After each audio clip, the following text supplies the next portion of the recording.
Indonesia. Mantap banget. Wih, Merauke. Udah pada hadir ya, teman-teman. Garut, Bekasi. Gila, keren-keren. Selamat sore semuanya. Gimana nih kabarnya? Udah sore biasanya udah lemes ya, pengen buka puasa gitu. Tapi teman-teman bisa hadir di sini buat nambah-nambah ilmu, keren banget teman-teman. Nggak akan nyesel ikut teras belajar hari ini. Iya nih teman-teman bisa juga ajak teman-temannya buat hadir di teras belajar pada sore kali ini. Karena yang pasti banget topiknya sangat-sangat relate buat kalian para anak-anak muda ya. Apalagi narasumber kita hari ini kedatangan narasumber yang keren-keren banget. Yang pasti bakal bikin kalian amazed banget. Guys, gak sabar nunggu Kak Salman, idolaku. Sama. Ada Kak Greget juga, ada Kak Indra. Mereka bertiga sama idola aku juga.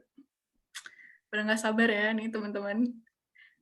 Sambil nunggu pembicara kita bisa sambil kumpul, ajakin teman-temannya sama bisa kumpulin semangatnya juga biar nanti bisa nanya-nanya banyak sama para narasumber keren kita.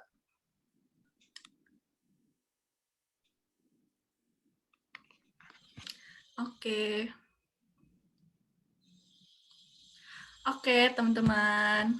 Bismillahirrahmanirrahim, kita mulai acaranya hari ini ya.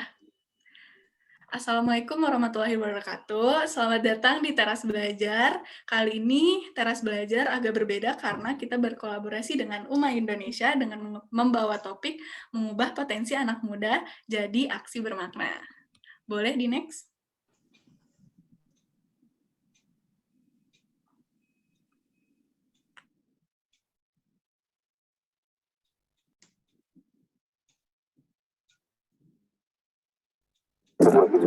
Boleh. Mulai dengan saya.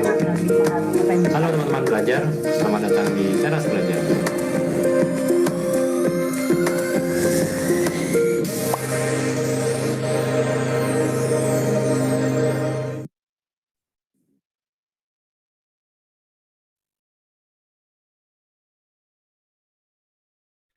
Nah, itu tadi videonya, video bridging-nya.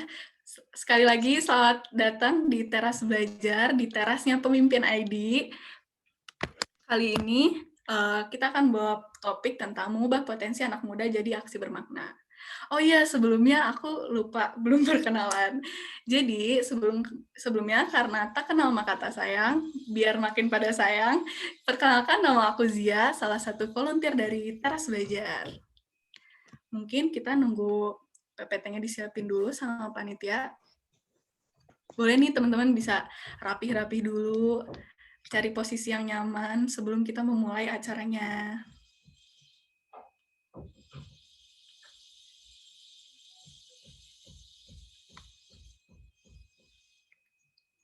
Boleh juga nih, teman-teman komen lagi nih, gimana perasaannya hari ini? Kira-kira semangat nggak? Tadi ada yang bilang pengen ketemu Bang Salman ya. Ada yang pengen ketemu Kak Greget sama Kak Indra juga nggak nih? Atau mungkin ketemu Kak Aji nih, udah ada Kak Aji.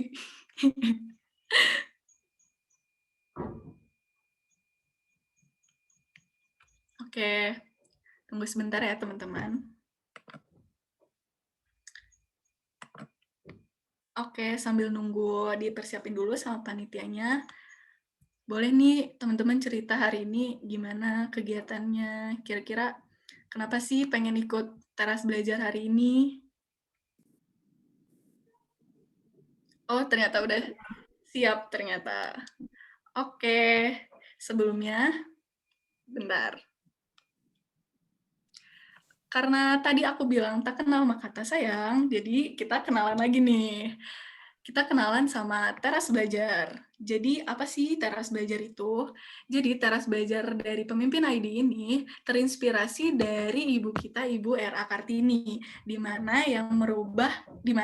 sosok Ibu R.A. Kartini ini mengubah terasnya menjadi tempat untuk belajar dan menyebarkan ilmu.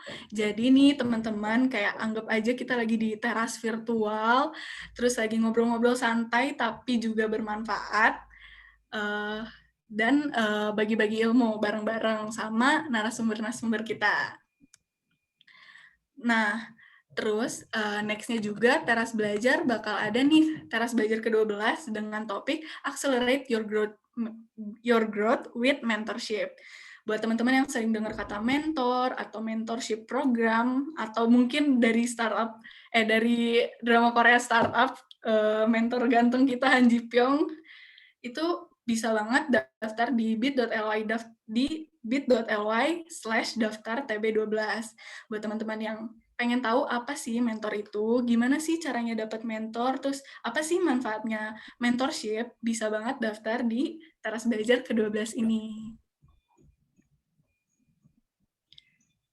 Boleh di next.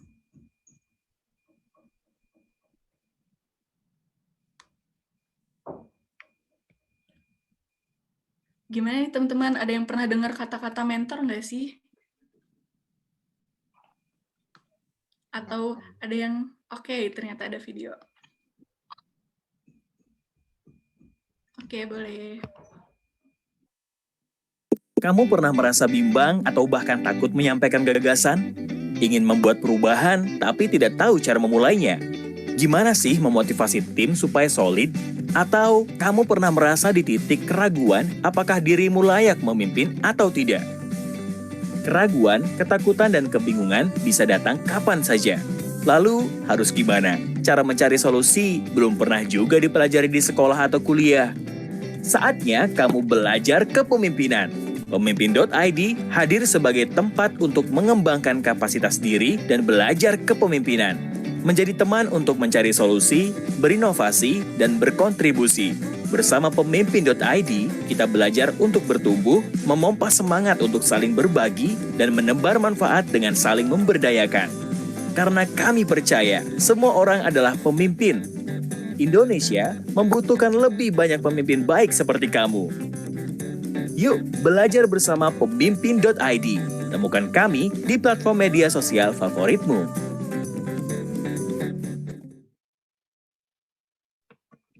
Nah, tadi itu video singkat tentang perkenalan Pemimpin ID.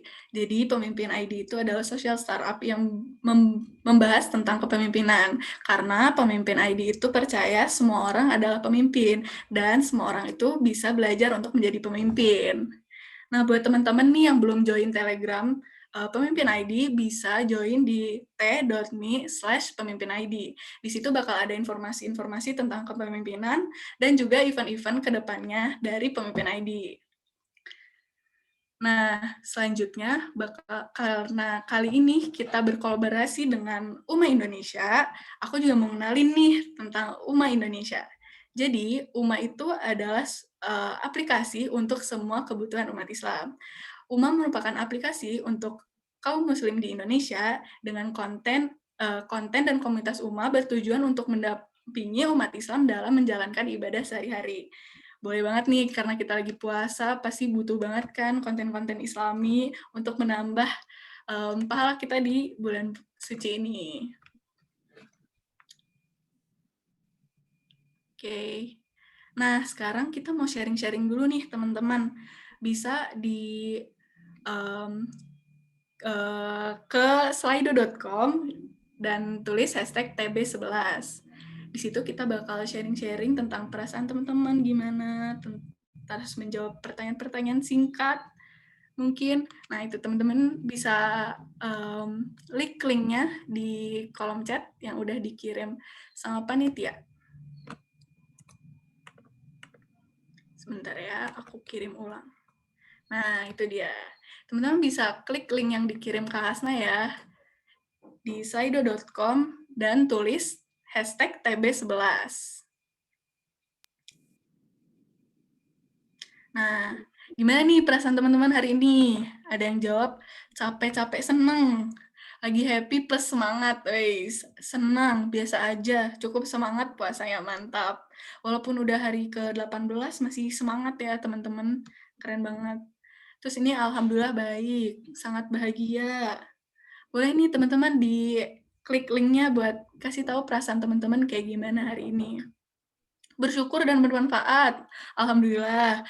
Terus alhamdulillah luar biasa, makin luar biasa lagi kalau ikut teras belajar ya, pasti bakal lebih semangat lagi gitu. Laper. Semoga dengan ikut teras belajar ini bisa lupa sama lapernya ya, terus tiba-tiba udah maghrib aja gitu. Alhamdulillah luar biasa. Alhamdulillah baik, bahagia, semangat. Alhamdulillah nih positif-positif semua ya perasaannya hari ini. Kangen dia, aduh. Sore-sore galau gitu ya. Bersyukur dan bermanfaat, bersyukur. Banyak pikiran. Semoga nanti setelah ikut teras belajar ini bisa lebih rileks, terus malah dapat insight-insight baru ya, dan nggak overthinking lagi. Habis kelas, UGM semangat. KS UGM semangat. Semangat ya teman-teman. Boleh nih di next pertanyaannya, Kak. Nah, boleh nih teman-teman di vote dari kondisi-kondisi di bawah ini. Mana sih kondisi yang paling menyerupai kondisimu saat ini? Pertama, Budi merupakan anak muda yang suka mengajak dan memberdayakan orang-orang di sekitarnya untuk melakukan aksi positif. Atau Maria merupakan anak muda yang mengetahui potensi dalam dirinya sehingga terlibat aktif dalam kegiatan sosial aksi positif. Atau Maria merupakan anak muda yang suka kalau misalnya memberikan pelayanan kepada anak muda untuk dapat mengembangkan dirinya menjadi lebih baik. Nih, dari vote yang teman-teman pilih, mana nih yang paling banyak nih? Oh, ini sengit ya, pilihan pertama dan kedua. Oke. Paling banyak nih, teman-teman ternyata merupakan orang yang seperti Budi ya, yang anak muda suka ngajak dan memberdayakan orang-orang di lingkungan sekitar untuk melakukan aksi positif. Emang nih, keren banget. Oh iya tuh. Oke, boleh di next. Nah, sekarang ada pertanyaan lagi nih. Menurut kamu, apa saja sih hal yang diperlukan untuk mengubah potensi dalam diri menjadi aksi yang bermakna? Ini pertanyaannya relate banget sama topik kita hari ini ya, teman-teman. Gimana nih, teman-teman? Kira-kira apa sih yang diperlukan untuk bisa membuat aksi menjadi sesuatu yang bermakna gitu? Kita tunggu jawabannya. Usaha dan doa, mengetahui diri sendiri. Self-awareness ya. Terus berpikiran positif, terus mengasah diri dan mencoba merealisasikan. Antusiasme, bener nih, antusiasme. Berani, bener banget nih. Karena aksi tanpa ada berani nggak akan jalan ya. Terus semangat terus, keberanian. Nah ya benar, self-awareness. Usaha, niat, doa. Percaya bahwa kita mampu menjadi manusia yang bermanfaat. Bener banget nih, nggak boleh insecure ya, kita harus percaya diri. Terus harus berani mengeksekusi. Nah, ini benar banget. Kayak nggak boleh ya kita cuman ngomong-ngomong doang tapi aksinya nggak ada. Terus apalagi ya? Niat dan aksi semangat, benar. Open-minded. Ini menarik ya, open-minded, menerima saran dan kritik agar bisa terus berkembang dan mengembangkan potensinya. Oke, ini pertanyaannya udah cukup kali ya, teman-teman. Ini udah pada semangat jawab-jawab pertanyaannya, kita udah bisa dong mulai nih. Udah pada semangat belum nih, teman-teman?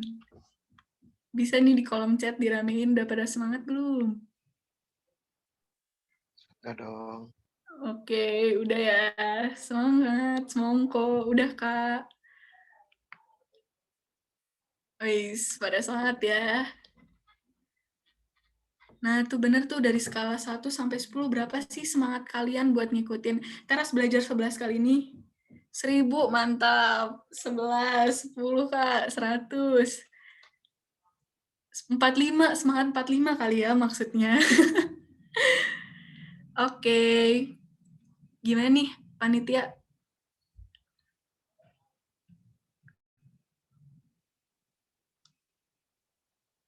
Oke, benar, semangat 45 ya. Oke, sekarang tadi aku bilang karena tak kenal maka kata sayang, kita mau kenalan lagi biar kalian makin sayang sama kita. Udah siap belum nih, panitia?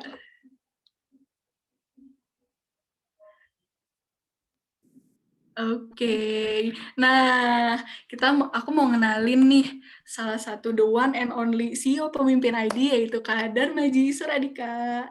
Jadi Kak Darmaji ini punya professional experience di Executive Director Deep Tech, terus pernah juga di Business Development di Siemens. Fun fact-nya, Kak Aji ini suka road trip keliling Jawa, naik mobil sambil coba-coba makanan baru di kota-kota yang terlewati. Emang anak traveling banget Kak Aji itu ya.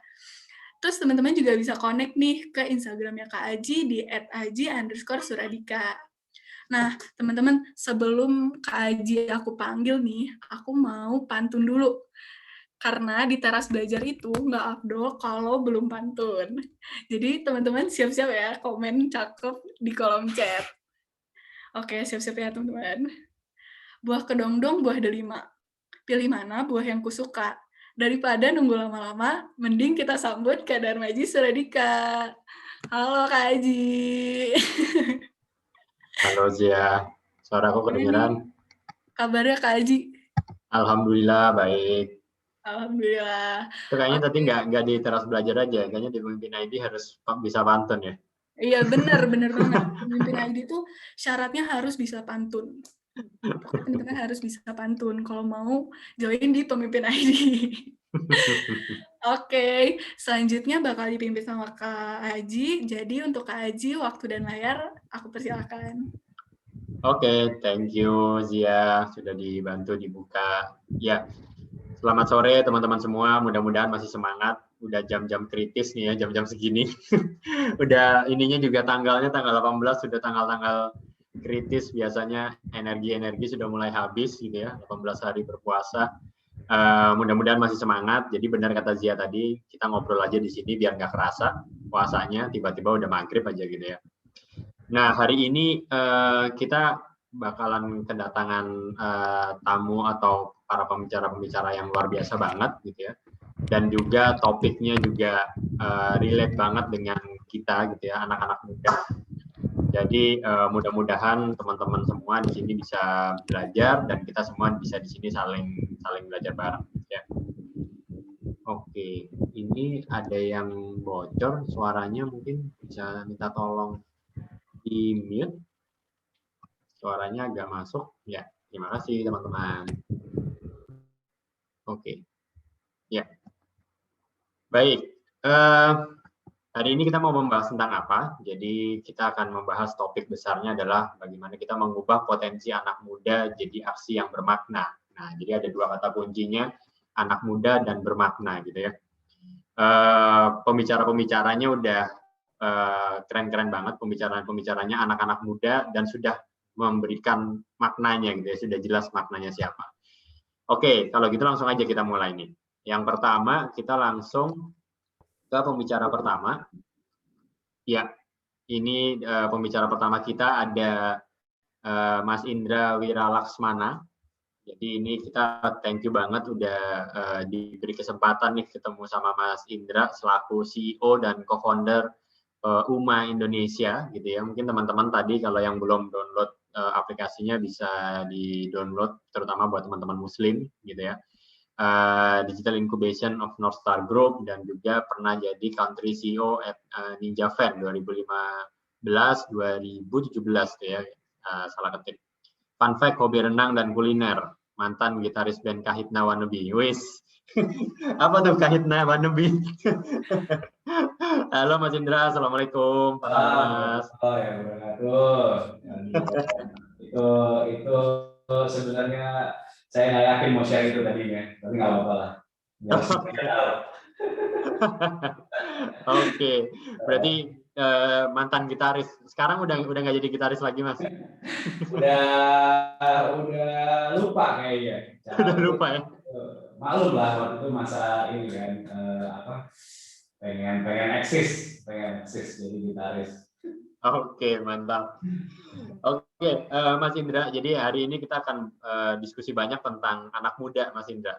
Jadi kita semua di sini, alhamdulillah, insya Allah sesuai dengan definisi dari pemerintah, kita masih anak muda ya, kita semua. Mas Indra, mungkin bisa diperkenalkan dikit dulu, mungkin teman-teman di sini perlu kenal juga UMA ini, mungkin didirikan tahun berapa gitu ya, dan misinya dulu sebenarnya kenapa sih dilahirkan UMA gitu, dan sekarang apa nih yang produknya seperti apa UMA ini? Ya, terima kasih Mas Haji nih, teman-teman semua. Bismillah, Assalamualaikum warahmatullahi wabarakatuh. Terima kasih waktunya sore ini ya. Jadi lucu tadi Mas Haji, saya dengar didirikan tahun berapa? Karena sebenarnya kita ini hitungannya masih startup Mas, gitu ya. Oke. Usianya itu, alhamdulillah kemarin persis tanggal 24 April itu kita genap 2 tahun. Gitu. Jadi UMA itu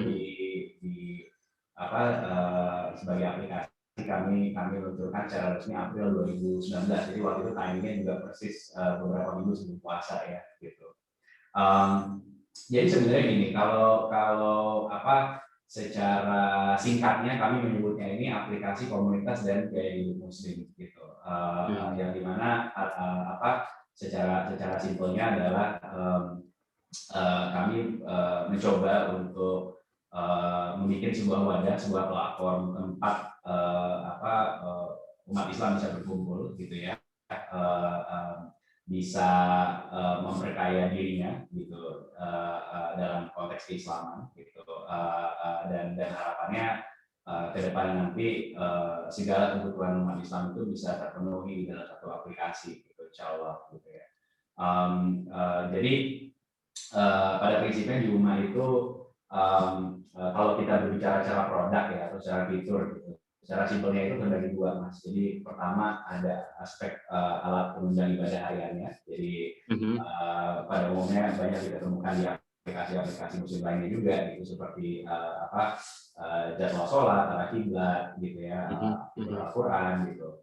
Tapi satu pilar yang menjadi titik beratnya UMA itu sebenarnya selain perhatian adalah kami ingin UMA ini menjadi platform syiar digital sebenarnya Mas. Gitu. Jadi dengan kata lain orang yang datang ke UMA itu bukan hanya bisa membaca Quran gitu ya, bukan hanya dapat pengingat sholat atau notifikasi azan gitu, tapi mereka juga bisa menikmati konten-konten kajian dan lain sebagainya gitu. Yang dimana di sisi lain kami merangkul para pendakwah gitu ya, dai, asatidz gitu dan sebagainya untuk bisa memanfaatkan platform kami ini untuk bisa memperluas jangkauan dakwahnya mereka. Sebenarnya seperti itu sih Mas Edi. Oke. Oh, mantap. Berarti tadi emang fungsinya untuk berkomunitas ya Mas ya. Jadi biar mengumpulkan potensi-potensi mungkin teman-teman muslim supaya bisa saling berkoneksi gitu ya Mas Indra. Oke. Ini kita ngomongin tentang anak muda nih Mas Indra. Jadi menurut Mas Indra sendiri sebenarnya potensinya anak muda Indonesia itu seperti apa sih Mas? Saya mulai dari mana ya. Jadi mungkin begini.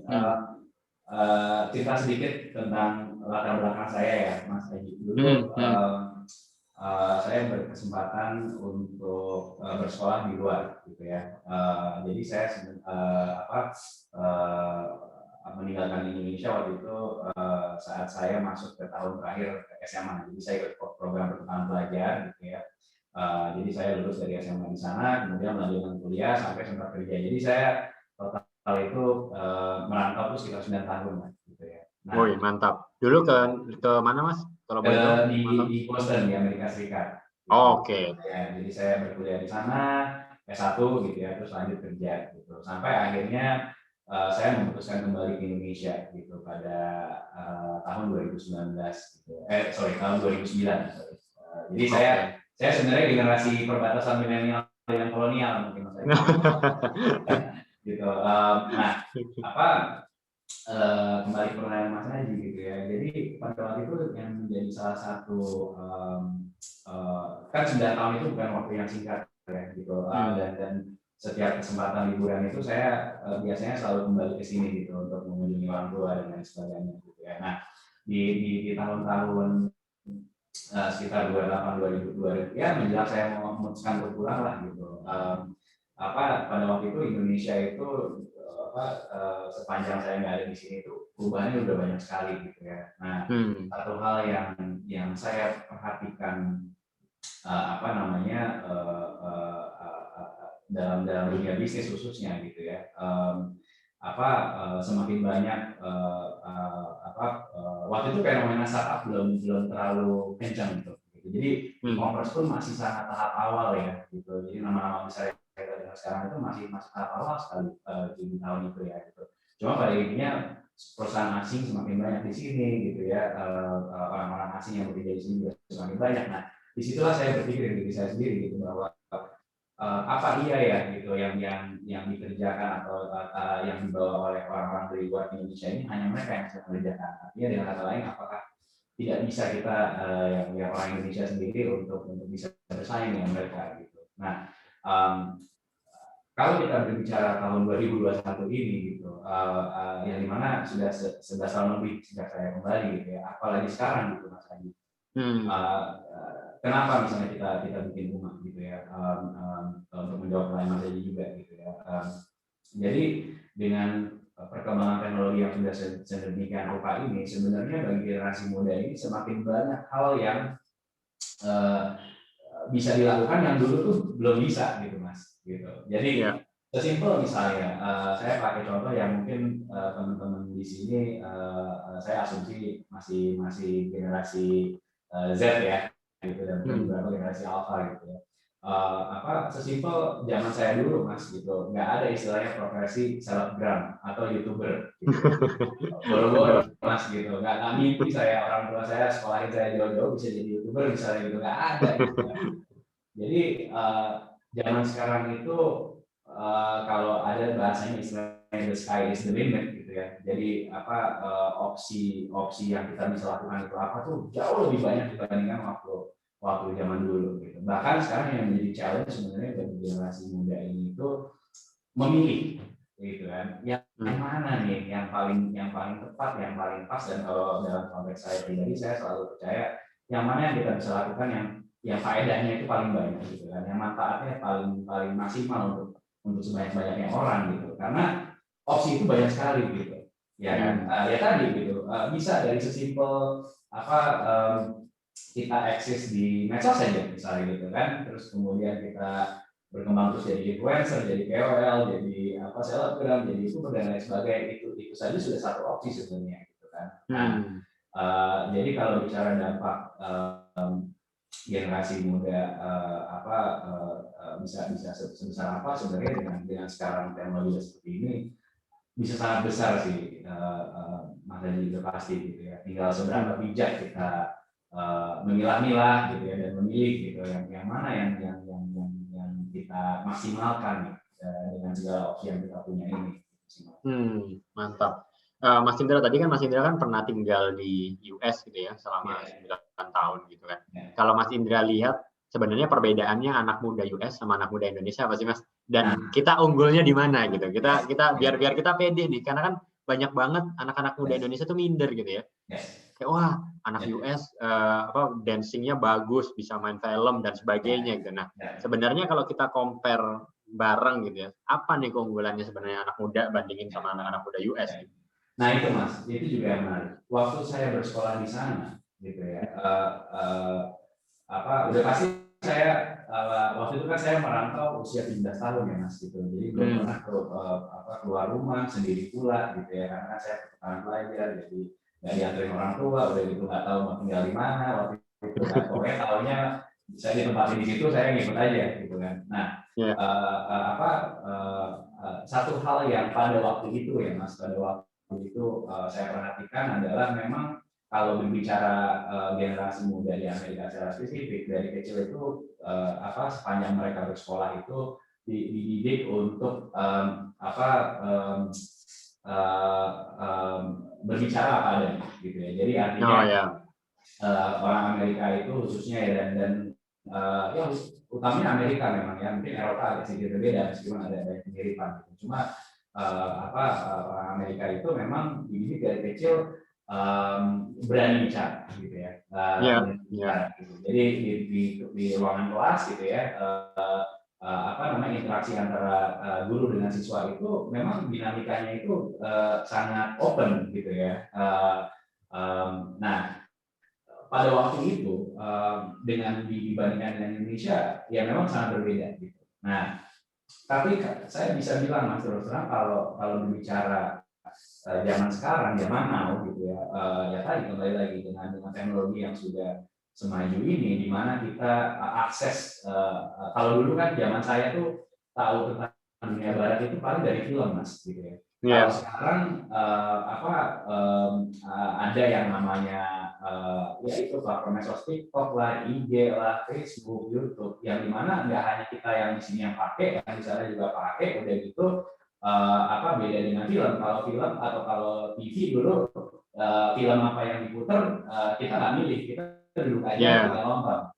Ya, kalau zaman sekarang orang udah mungkin nggak ada yang nonton TV, ya generasi muda sekarang nontonnya Netflix misalnya, gitu kan, yang dimana kita yang memilih asupan konten apa yang kita inginkan. Gitu. Nah, dengan adanya platform-platform seperti ini, kembali ke pertanyaan Mas Haji, justru saya melihat sekarang generasi kita ini, generasi muda di Indonesia ini sebenarnya secara attitude kalau bicara hal positif dari generasi muda di Amerika, dalam hal mereka lebih berani untuk menyuarakan pikirannya dan sebagainya, di Indonesia sudah ke arah situ, Mas. Gitu.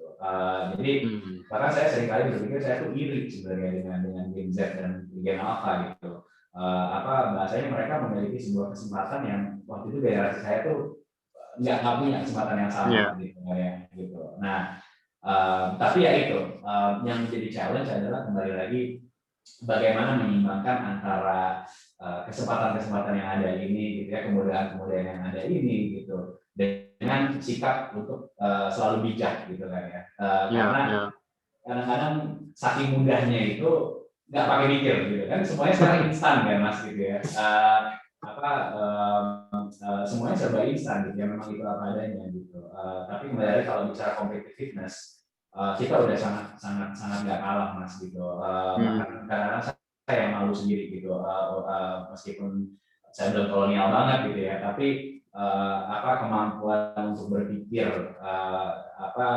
jika saya bandingkan dengan generasi Z gitu ya, dan keberanian mereka untuk bisa menyuarakan pikiran itu, saya akui pada saat saya usia mereka pun sepertinya saya belum seperti itu gitu. Jadi sekarang memang kita sudah di zaman yang berbeda lah, Mas, gitu. Ya. Oke. Ya, Mas Indra, karena kan aku juga dulu aku sempat kuliah di Jerman juga gitu. Aku ngelihat anak-anak mudanya juga kan. Waktu itu aku sempat kerja juga di sana dan bosku tuh bilang orang Indonesia tuh sebenarnya potensi terbesarnya kalian itu gampang ngumpul gitu kan. Gampang akrab gitu ya. Jadi kayak gini nih, misalnya saya baru hari ini ketemu sama Mas Indra gitu ya. Ngobrol, mungkin setelah ini tuh udah kayak kita pernah kenal berapa tahun gitu. Karena itu so Indonesian gitu kan. Kayak orang Indonesia tuh gampang banget akrab. Itu menurut Mas Indra itu juga jadi potensi kita nggak sih? Dan ini relate sama komunitas gitu kan. Berarti sebenarnya potensi kita juga dari berkomunitasnya gitu.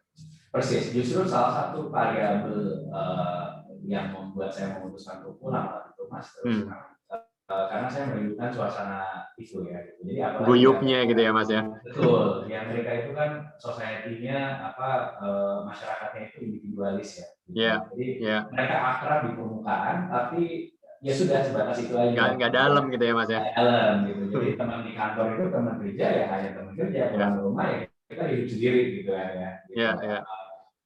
Dan itu memang satu budaya yang saya lihat memang sangat ada di timur gitu, khususnya di Indonesia ini gitu ya. Jadi memang kalau berbicara guyup atau komunitas itu satu advantage sih menurut saya gitu ya. Satu advantage yang itu tadi kembali lagi dengan perkembangan zaman sekarang ya, kayak misalnya kita bisa nih kayak sekarang yang ada di acara ini aja sudah ratusan gitu kan orangnya, yang dimana letaknya di mana-mana gitu. Jadi ini pun yang kita lakukan ini kan sebuah komunitas sebenarnya gitu, sebuah guyup gitu yang difasilitasi oleh pemimpin.id dalam hal ini, dan ini tuh satu hal yang menjadi aset sebenarnya gitu ya, Mas gitu. Makanya di UMA juga itu tadi kenapa kita sebutnya aplikasi komunitas muslim ya, karena pada esensinya kita coba di sini adalah sebuah komunitas gitu, komunitas di dunia digital gitu. Oke, berarti kalau bisa aku garis bawain, berarti justru karena itu adalah potensinya kita, ya berarti kalau anak-anak muda Indonesia jangan gerak sendiri-sendiri gitu ya. Kita geraknya berkolaborasi, kita berkomunitas, kerja sama-sama yang lain, kira-kira gitu ya Mas Indra ya. Betul. Oke, Mas Indra mungkin ini sebelum kita nanti ke pembicara berikutnya, bisa kalau buat terakhir dari sesi ini Mas Indra, kira-kira apa yang mau Mas Indra sampaikan ke anak-anak muda Indonesia gitu ya? Mungkin korelasinya dengan tadi kita berkomunitas, bekerja sama gitu. Ya, jadi saya melihatnya ya tadi balik lagi ya, gitu ya. Jadi apa namanya, berkomunitas pun opsinya juga banyak gitu kan ya. Jadi kalau saya boleh saran gitu ya teman-teman yang ada di sini, memang kadang-kadang untuk menemukan komunitas yang mana sih yang pas gitu buat kita juga itu sebuah step yang harus kita lewati gitu.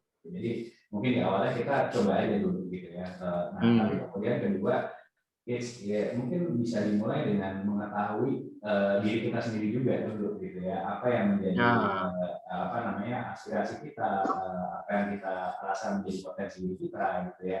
Mulai dari situ dulu aja gitu. Jadi ibaratnya stay true to yourself gitu ya, tapi find a community yang bisa unleash your full potential gitu kan. Jadi supaya what we know we are good at gitu, apa yang kita tahu itu adalah diri kita, bisa semakin kita asah gitu dengan kita berkumpul dengan orang-orang yang memang memiliki rasa yang sama, memiliki apa namanya cara pandang yang sama gitu kan ya.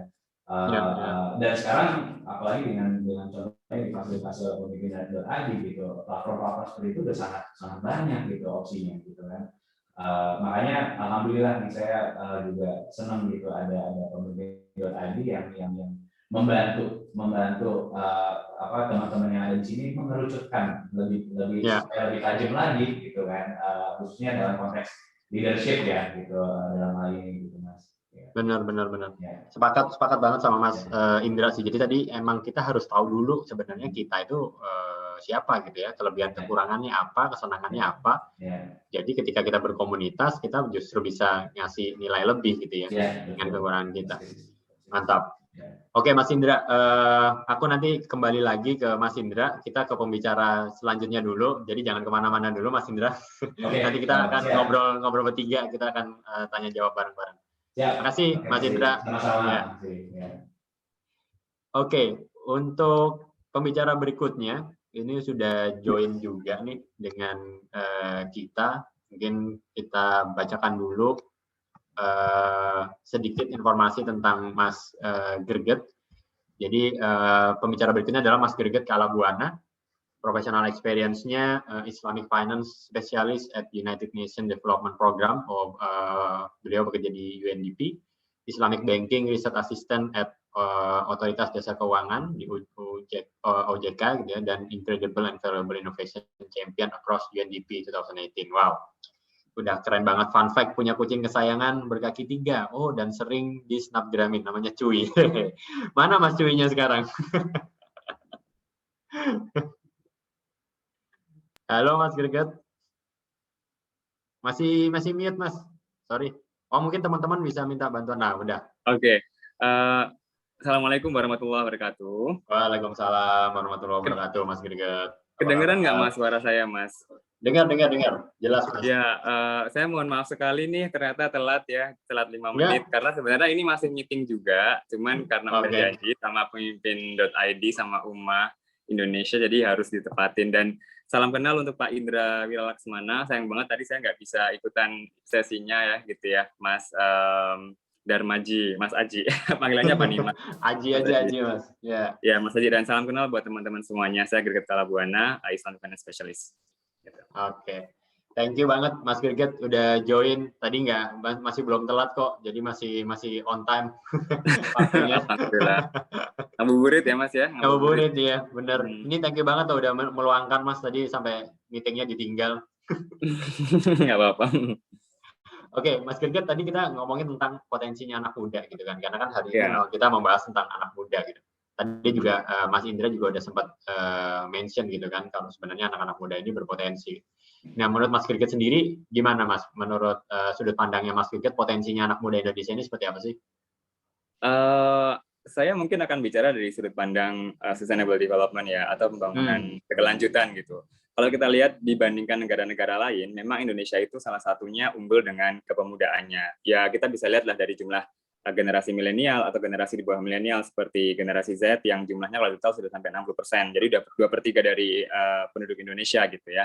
Apalagi diprediksi tahun 2045 kita kan akan menapaki puncak bonus demografi gitu kan.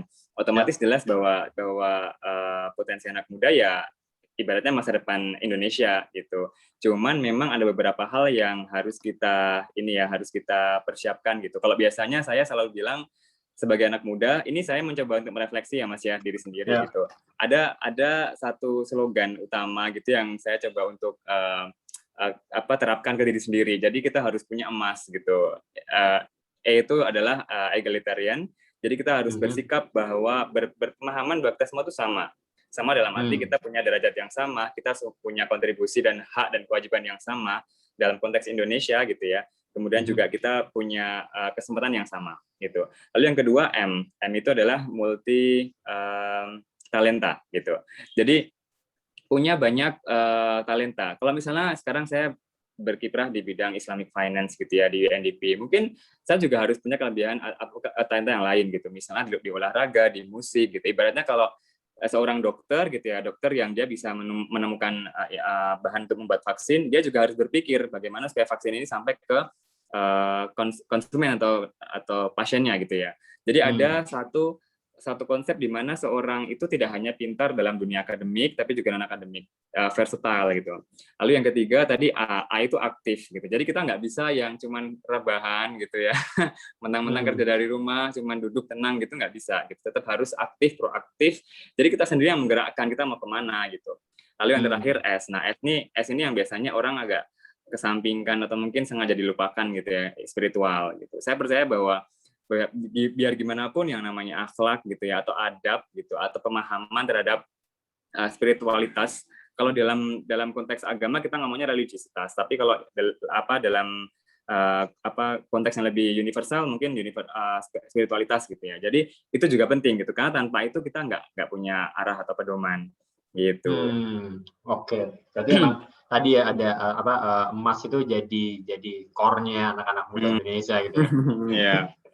Oke, Mas Kirkit, berarti untuk kedepannya tadi kan kayak yang dibilang Mas Indra di depan juga gitu ya. Sebenarnya keunggulannya orang-orang Indonesia itu karena kita tuh gampang banget berkomunitas gitu kan, gampang banget deket sama orang gitu kan. Jadi kayak baru kenal sekali aja udah mau bantuin banyak banget gitu kan. Kalau anak-anak muda Indonesia kan tipikalnya kayak gitu. Nah, menurut Mas Kirkit sendiri gimana nih? Apa sebenarnya potensinya komunitasnya anak-anak muda ini?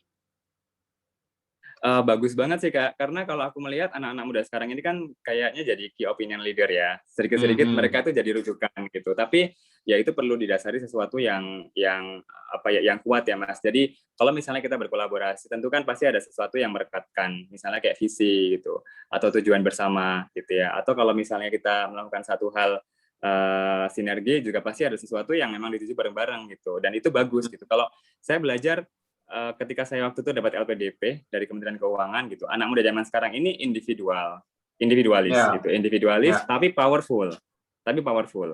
Nah, bayangkan maksudnya powerful itu mereka tuh ya secara individu mereka kuat, mereka punya benar-benar kepercayaan diri yang tinggi, kompetensi juga punya, skill juga punya, jaringan juga punya gitu, sehingga mereka percaya diri gitu. Tapi bayangkan kalau misalnya individualis pemuda ini atau individual tapi powerful ini bersatu gitu, apa yang akan terjadi gitu kan? Bisa jadi bagus, bisa jadi buruk gitu. Karena kenapa buruk? Karena saya pernah juga berada dalam sengaja dikelompokkan gitu ya. Saya pernah dalam satu komunitas di mana komunitas itu dipilih dan mereka adalah ketua-ketua, para leader gitu. Nah di situ pasti akan terjadi perang ego ya. Mereka merasa bahwa aku leadernya di sini, semuanya tuh leader gitu. Dan di posisi itu saya belajar, benar-benar saya belajar. Saya di posisi yang saya bukan leader, saya followernya. Karena apa? Karena yang saya pelajari teori manajemen kan. Di dalam manajemen itu, dalam kepemimpinan itu ada leadership, ada followership. gitu. Nah, followership ini yang orang sering lupa kayak gitu.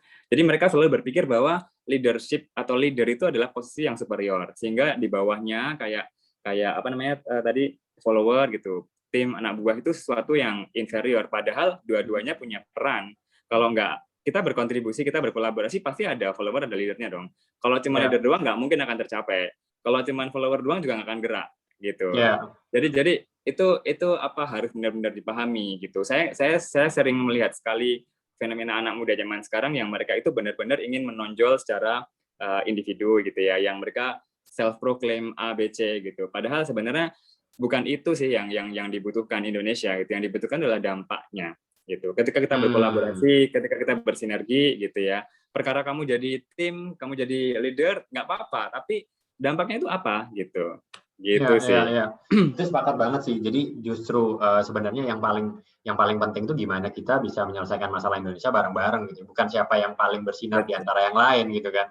Karena sekarang ya ini mungkin dua sisi mata koin lah ya. Jadi kayak ada di satu sisi anak-anak muda Indonesia gampang berkolaborasi, tapi tadi kata Mas Greget bilang gitu ya, ketika nanti udah dia kelihatan ada lain yang lebih bersinar, dia pengen lebih dari yang lain, dan itu malah memecah belah gitu ya Mas Greget ya. Jujur aja sih Mas, saya juga pernah merasakan yang seperti itu. Kalau misalnya nih lihat di Instagram gitu, dia posting ini gini. Wah, nggak boleh kalah nih. Gitu juga pernah. Biasa lah. Oke. Mas Greget tadi kan Mas Greget sempat bilang LPDP. Itu LPDP sempat kuliah di mana dulu Mas Greget? Dulu saya LPDP-nya di Inggris. Saya kuliah Islamic Finance di sana. Oke. Nah, tadi kalau aku pertanyaan yang sama nih kayak Mas Indra. Tadi kan Mas Indra dari sudut pandang anak-anak muda di US gitu kan. Bisa diceritain nggak sih anak-anak muda di Inggris itu kayak gimana gitu? Anak muda British gitu. Oke. Ya, saya suka cerita soal ini. Dulu saya 9 bulan di Inggris, tapi saya pindah ke Jerman 3 bulan karena saya ambil disertasi. Gitu kan. Jermannya di mana? Nah, Jermannya di Mannheim, dekat Frankfurt. Nah, ini dua negara yang ternyata punya model anak muda yang berbeda, tapi dibentuk oleh sistem. Maksudnya sistem itu begini, kalau di Inggris itu, saya melihat bahwa mereka itu benar-benar dari awal itu mempersiapkan satu potret atau sosok diri yang seimbang gitu. Jadi misalnya dia ngambil biologi gitu ya Mas ya di kuliahnya. Dia pasti nanti ngambil satu olahraga apa gitu, terus musik apa. Sehingga dia bisa balance gitu, balance dalam sensitivitas dia ke sosial, balance dalam prestasi dia, balance dalam kehidupan individu atau spiritual dia gitu.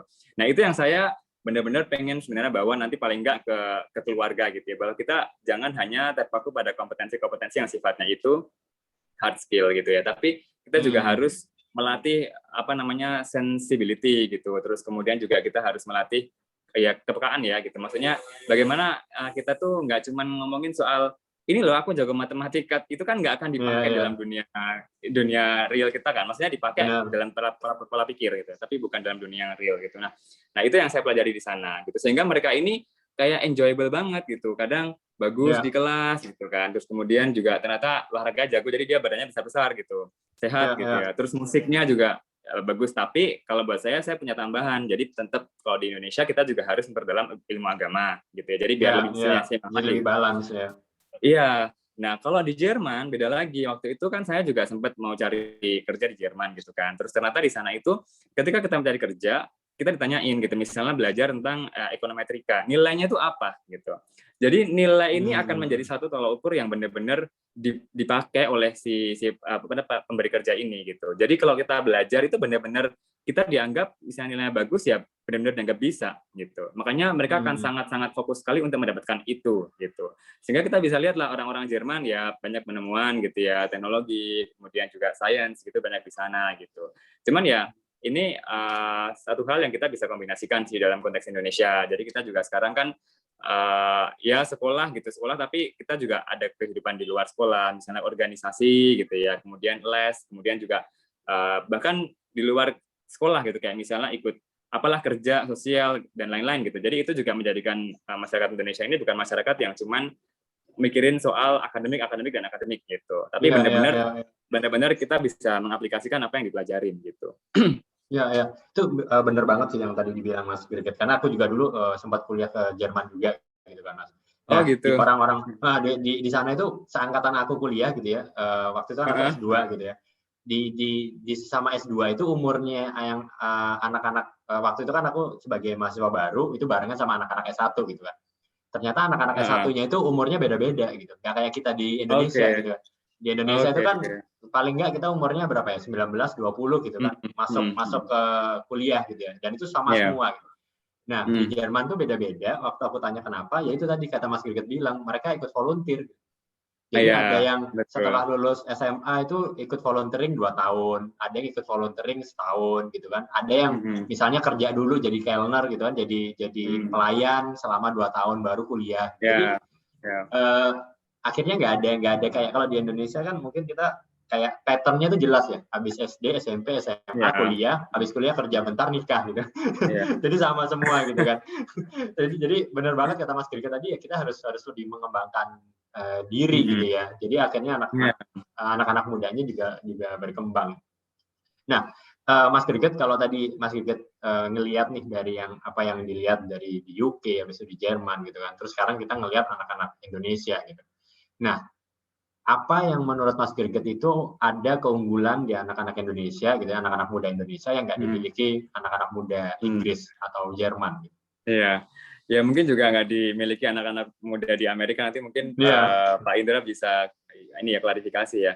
Kalau kadang kita sering dibikin bercanda gitu ya, orang Indonesia itu anak-anaknya belajar semua hal gitu. Jadi kayak IPA dipelajarin, IPS pelajarin, bahasa, seni, agama gitu. Kalau di Amerika atau mungkin di Inggris atau di negara lain, mereka langsung fokus ke satu topik mendalam gitu. Tapi saya pikir itu bukan sesuatu yang buruk untuk orang Indonesia gitu, dengan kondisi kita yang beragam, dengan kondisi geografis kita yang terpisah antar pulau gitu.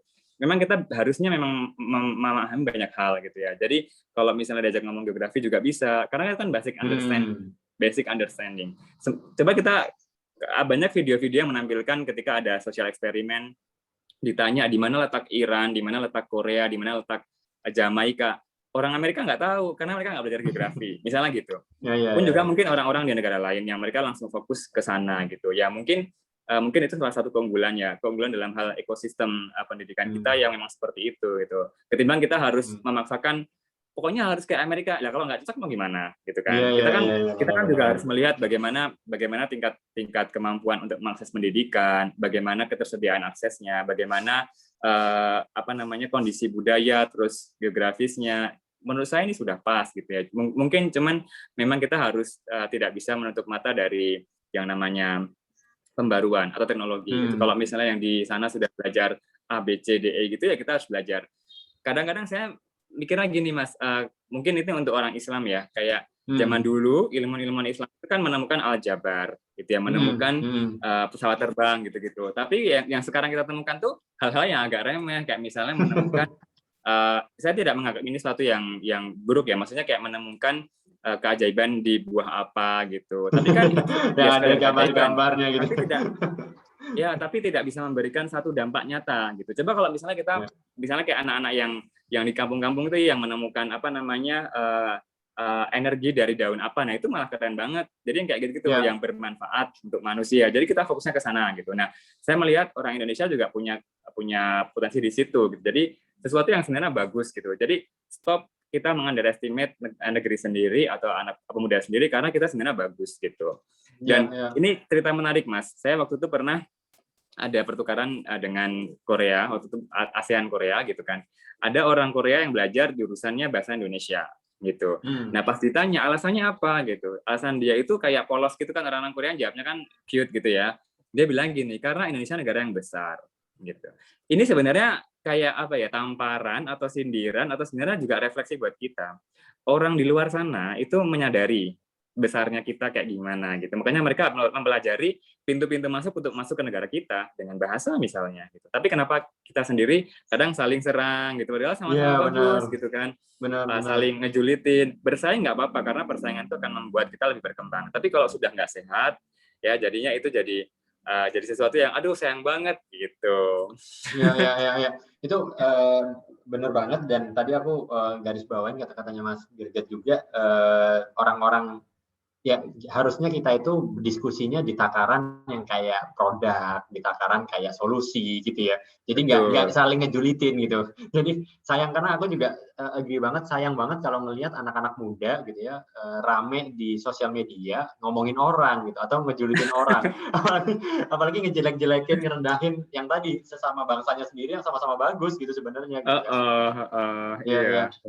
Ya padahal kalau aku ingat dulu di Jerman gitu ya, bahkan anak-anak kecil gitu, mereka udah diskusinya udah kayak renewable energy. Ini gimana supaya energi bisa lebih bersih gitu kan? Gimana supaya teknologi itu jadi kayak wow, ini anak-anak kecil, anak-anak muda bahasannya udah dalam gitu. Sedangkan banyak banget kita yang seumuran itu di Indonesia malah saling ngejulitin satu sama lain. Ya. Oke.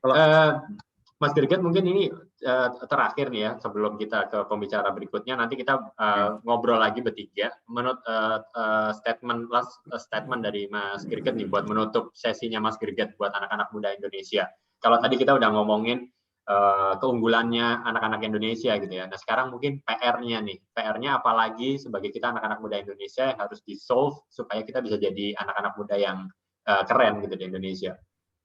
Ya, sebenarnya kalau kita bicara soal PR ada banyak ya Mas. Mungkin kita juga harus meningkatkan kompetensi, kemudian keterampilan atau skill, jejaring, kepercayaan diri. Tapi saya ingin memberikan satu pemahaman yang paling sederhana yang kita semua bisa lakukan dari diri sendiri, yaitu kita harus punya self understanding gitu.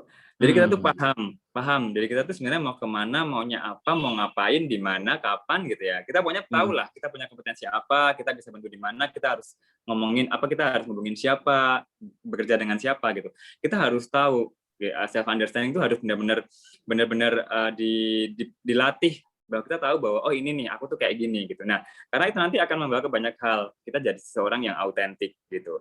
Orang kalau udah autentik itu udah mulus lah, insya Allah mulus lah. Karena dia being autentik, dia benar-benar being dirinya sendiri gitu. Jadi dia nggak ada yang tutup, dia bisa ini ya dilakukan ini. Dia nggak bisa ini ya dia nggak fake, dia akan bilang nggak bisa, sehingga akan membuang waktu gitu.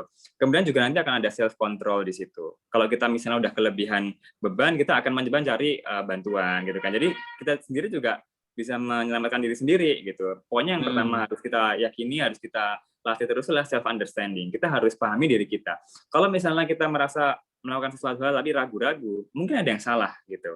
Mungkin itu hal yang nggak benar gitu. Mungkin itu hal yang nggak sesuai sama nilai-nilai kita. Jadi pahami itu gitu. Sehingga kita lebih paham sama diri sendiri dulu gitu. Kalau udah itu nanti kita hadir di masyarakat itu secara utuh gitu. Jadi kita berkontribusi juga total gitu ya. Kita juga punya niat yang baik gitu ya. Jadi kita udah selesai sama diri kita sendiri. Ya meskipun selesai itu ya, ibaratnya kalau hidup itu kan nggak ada ya sampai kita mati. Tapi intinya kita selesai sama urusan yang harus kita selesaikan lebih dahulu. Baru kita benar-benar hadir di masyarakat itu total gitu. Jadi jalannya tuh benar-benar ada apa ya? Ada polanya, ada rencananya kayak gitu. Oke. Sip. Berarti tadi pahami diri sendiri, selesai dengan dirinya gitu ya, dan memberikan totalitas buat lingkungan, kira-kira gitu ya Mas Greget ya. Iya, self understanding ya. Jadi self understanding. Mantap. Oke, thank you banget Mas Greget. Nanti kita kembali lagi ke Mas Greget, kita ngobrol bertiga. Tapi sebelumnya ini berarti live atau gimana? Atau di mute aja? Gak apa-apa, di mute aja Mas. Nanti mungkin sekitar 20 menitan lagi kita akan ngobrol bertiga. Siap, terima kasih. Thank you Mas Greget ya. Oke, pembicara yang ketiga nih, sekarang kita ke mentor kita bersama juga, mentor pemimpin ID. Ini Bang Salman Subakat, mungkin bisa ditunjukkan presentasinya singkat tentang Bang Salman, teman-teman panitia.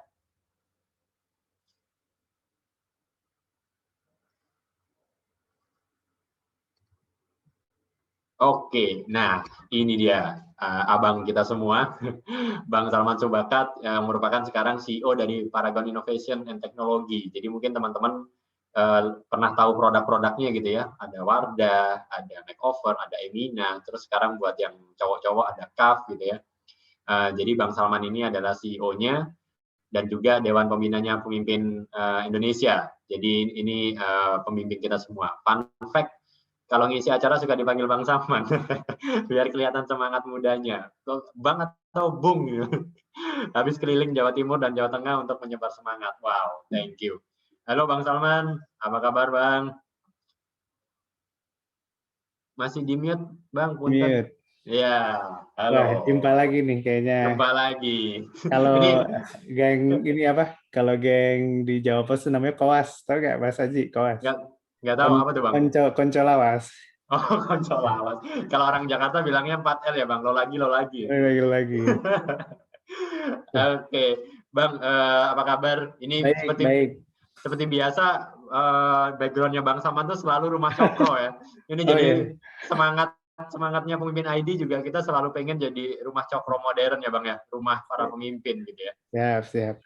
Ini sebenarnya lebih karena itu sih suka dikirain di rumah beneran. Oh gitu. Ya. Oke. Ya, Bang Salman, jadi kita hari ini ngomongin tentang anak muda. Ini ya selalu bahasan kita sehari-hari lah ya di pemimpin ID juga, bagaimana mengembangkan anak muda. Nah, mungkin untuk memulai Bang Salman, menurut Bang Salman potensinya anak-anak muda Indonesia kayak gimana sih? Mungkin bisa diceritain juga deh, kemarin hasil keliling dari ke Jawa Timur, ke Jawa Tengah gitu ya. Bang Salman ngelihat anak-anak muda di sana gimana gitu, Bang? Ya itu kadang-kadang ada dua sisi ya. Di satu sisi tetap amazing gitu ya dengan semangat semua ya di dunia pers, ada jurnalis, habis itu ada orang dari militer gitu ya. Saya mampir ke beberapa kodim gitu kan, ternyata saya juga baru tahu tuh Mas Haji, kita harus belajar banget dari dunia militer. Jadi kalau tugas di Papua tuh ngambil beras jalan kaki 2 kilo, habis itu ngajar, habis itu gimana mendapatkan kepercayaan dari masyarakat Papua padahal cuma bertiga satu markas gitu ya. Kayaknya ujung-ujungnya kesimpulannya harus lebih banyak ngobrol gitu aja Mas. Jadi kita memang harus banyak komunikasi. Nah, nyambung sama Mas Greget tadi, komunikasi yang greget gimana gitu ya, yang bermakna gitu kan. Jadi tadi saya provok seberapa jauh sih kita mengenal tadi ya saudara-saudara kita. Nah, soalnya ini kan judulnya kan menggali potensi, kan nggak mungkin sendiri ya kan. Pasti teman-teman itu bisa menguasai 8 kompetensi itu mungkin karena aktif di 8 komunitas gitu, atau di 8 project. Dari sini juga saya mau memprovok yang namanya project apa sih? Jangan-jangan cuma satu mata kuliah, tapi kita benar-benar passionate dari ujung, kita coba taklukin bareng, itu dah kita jadi alumni dari mata kuliah itu gitu kan. Teman-teman coba deh sebut, ada mata kuliah yang berkesan banget kan, tugasnya seru, dosennya baik, maknanya dalam gitu. Kesimpulannya banyak kesimpulan, banyak kesempatan untuk mengakselerasi potensinya anak muda gitu. Hasil dari jalan-jalan. Hasil jalan-jalan kemarin. Oke, Bang Salman, berarti kalau misalnya bisa dirangkum, apalagi Bang Salman kan aktif banget di banyak komunitas ya, dan komunitasnya anak muda semua gitu, baik komunitas pendidikan, komunitas tech gitu ya di deep tech, komunitas kepemimpinan, pemimpin ID gitu kan. Sebenarnya kalau bisa disebutin satu potensi terbesarnya anak muda Indonesia, itu menurut Bang Salman apa, Bang? Jadi ini mungkin satu potensi, tapi di satu sisi satu ironi kali Mas Aji ya. Dengan adanya teknologi, saya lihat kayak, wih, canggih-canggih banget ya gitu. Maksudnya saya melihat dari militer juga pimpinannya muda-muda kayak gaul gitu Mas Aji. Jadi kayaknya ada satu part of masyarakat Indonesia yang udah tambah advance, seperti yang hari ini saya rasa ikut kepemimpinan, tapi ada juga yang di ujung gitu, yang ketinggalan gitu. Jadi, nah itu jadi ada disparitas gitu kan. Tapi seperti biasa tuh, itu malah peluang untuk kita makin ngembangin diri gitu. Jadi, let's say misalnya gini, teman-teman yang ada di sini udah ngerti, bisa akses informasi, bisa nulis sesuatu yang bagus gitu ya. Nah, teman-teman punya peluang yang besar gitu untuk berbagi ke sekitar gitu. Sehingga leadership teman-teman even lebih bagus lagi. Jadi kalau teman-teman udah aktif di pemimpin.id kan seperti udah aktif di organisasi yang levelnya regional nih, Ji.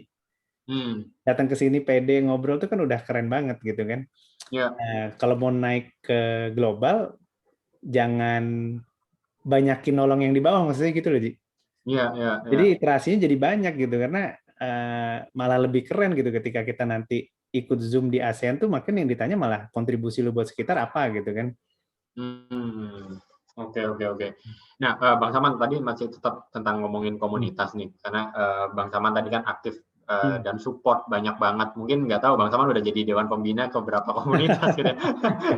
Tapi Bang Salman, kenapa menurut Bang Salman itu penting buat komunitas anak-anak muda ini? Gitu? Seberapa penting komunitas ini bisa mengkoneksikan anak-anak muda? Gitu?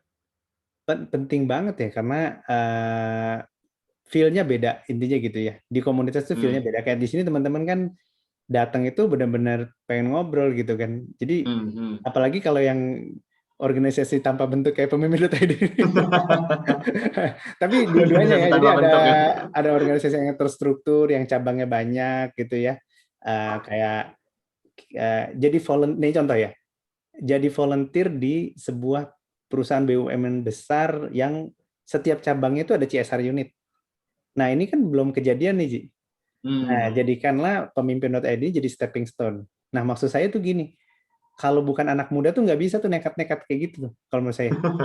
Tiba-tiba datang ke cabangnya bank-bank besar seperti Mandiri, BRI, bawa proposal. Kan kalau teman-teman udah kerja kan masa keliling bawa proposal gitu kan. Tapi kan padahal zaman dulu nggak tahu malu banget gitu kan.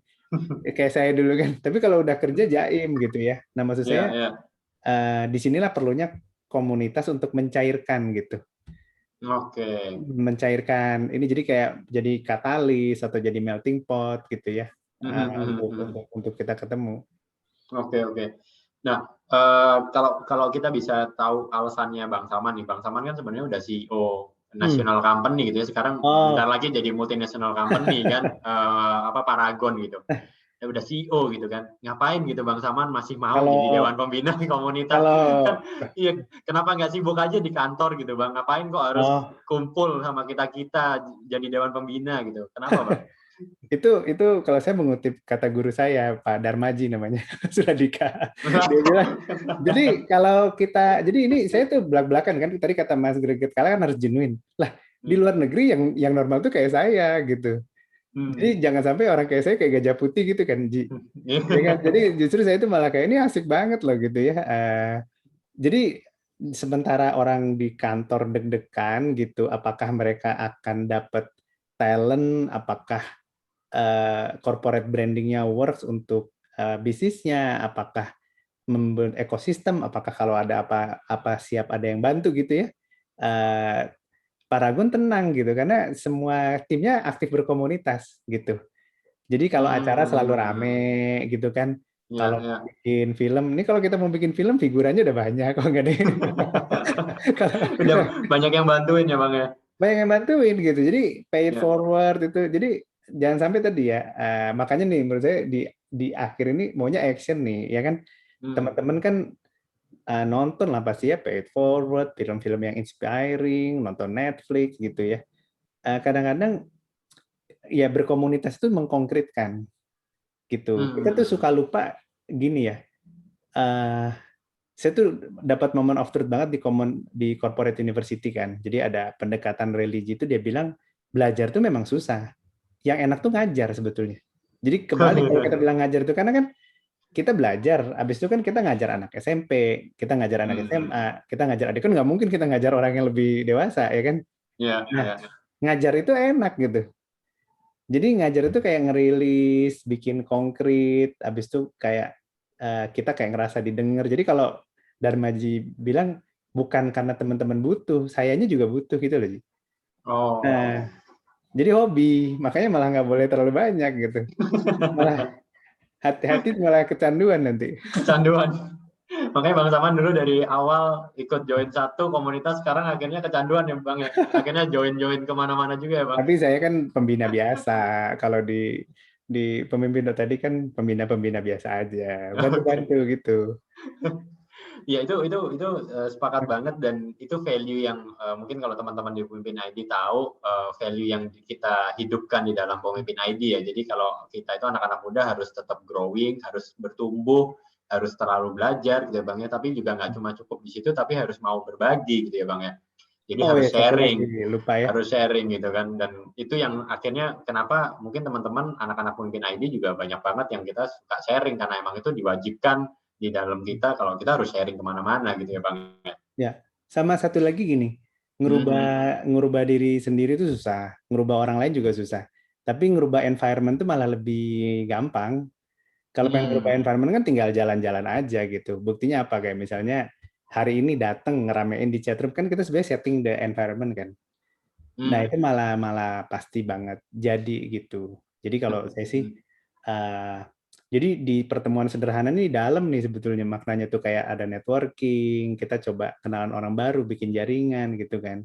Tadi saya tuh senang banget karena cocok tuh yang Mas Greget bilang sama Prof. Aziz. Prof. Aziz bilang kan kita tuh perlu assessment total nih. Assessment total itu kan maksudnya orang assess terus memperkenalkan diri dan saling mendengar satu sama lain. Apa sih pain point-nya gitu kan? Itu yang menurut saya bangga banget teman-teman semua dan di pemimpin itu sangat mendengarkan gitu teman-temannya di daerah gitu. Nah nanti dapat apa sih? Oh kalau saya sih berani menjagokan nanti teman-teman di kantor juga jago leadership-nya, influencing-nya juga jadi bagus, bisa design thinking, bisa empathize gitu. Jadi banyak banget bonusnya dengan kita aktif di komunitas ini dan apapun komunitasnya gitu ya. Balik lagi tadi kalau kita lihat definisi komunitas apa sih? Ya sama-sama ngambil kuliah kalkulus gitu. Itu kan satu komunitas ya kan.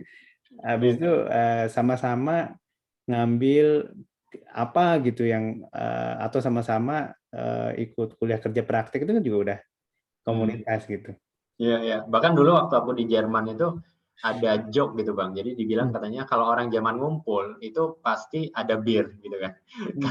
Karena emang itu mereka ngumpul karena bir gitu kan. Nah kalau orang-orang Indonesia itu ada orang-orang Indonesia ngumpul 5 orang aja itu jadi komunitas gitu. saking gampangnya kita berkomunitas gitu kan. Iya. Kita kumpul-kumpul bikin yuk misalnya apa arisan gitu kan komunitas lagi. Ntar kita gini kumpul bertiga ya udah yuk bikin komunitas pendidikan, bikin lagi komunitas. Jadi emang anak-anak Indonesia tuh segampang itu buat berkomunitas gitu ya Bang ya. Ya, jadi itu yang ini abis itu mau dibawa kemana nih gitu kan. Benar. Jadi assessment dulu, pemetaan paling gampang DISC gitu ya. Ya. Semua kan DISC gitu ya Ji, kita ikut itu. Nah kadang-kadang kita nggak nuntasin nih Ji, nggak nuntasin kayak makanya tadi saya provok bikin doang gitu ya, tapi nggak kelar komunitasnya. Nggak kelar kayak 10 orang di sekitar kita tuh gimana sih sifatnya? Kan orang kan paling tegas, ramah, sabar dan telaten. Ya orang telaten itu kan pasti rewel gitu kan. Kalau orang yang ramah itu ngomong kemana-mana, keputusannya kurang cepat. Yang D itu nggak sabaran. Yang S sebetulnya kan ujung-ujungnya kita mau itu nih belajar gitu. Nah jadi sebetulnya saran saya sebelum ke komunitas tuh kayak ada target gitu.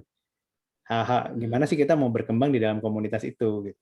Oke, jadi nggak cuma ikut-ikutan doang gitu ya. Tadi sebenarnya dari Mas Indra, Mas Greget juga sama sih. Kita memulainya dari diri sendiri dulu ya, Bang ya. Kita tahu dulu kita mau apa nih di komunitas ini gitu ya. Jadi akhirnya komunitasnya tuntas juga, nggak cuma inisiator 1, 2, habis itu nggak lanjut gitu kan, bubar komunitasnya gitu kan. Oke. Nah Bang, kalau dari pengalaman Bang Salman kenal beberapa komunitas gitu, dan juga jadi Dewan Pembina Komunitas di Indonesia gitu ya, terutama yang komunitas anak-anak muda. Sebenarnya masih ada PR apa sih Bang, dan seharusnya komunitas anak-anak muda ini seperti apa? Apakah kurang kolaboratif, ataukah kurang kompetitif mungkin, atau gimana Bang? Kalau saya sih quick win-nya itu yang menurut saya di Provok tuh kurang pakai teknologi. Jadi ibaratnya kalau ngumpul berlima itu minimal website sama Instagram lah. Sama satu sesi untuk kayak baca data gitu ya bareng-bareng terus lihat. Jadi tadi ya kalau kita udah nanam kan kita harus rawat tuh. Nah kan kita harus bikin kebunnya apa sih? Menurut saya sih kebunnya teman-teman sekarang tuh website sama Instagram gitu, sama Facebook, dan spend waktu lebih banyak di sana gitu untuk saling berjejaring. Itu sih kalau saran saya sih.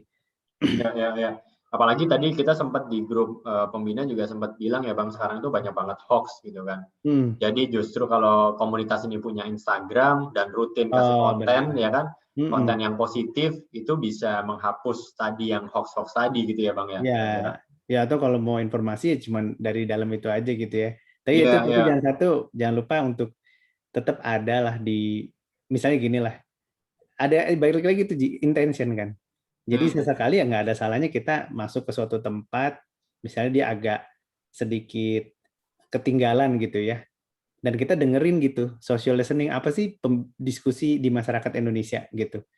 Teman-teman bisa masuk ke Karang Taruna atau apa, jadi jangan sudah cukuplah elit-elit gitu ya. Jadi Benar. nggak boleh elit gitu, jadi emang harus down to earth gitu, harus membumi.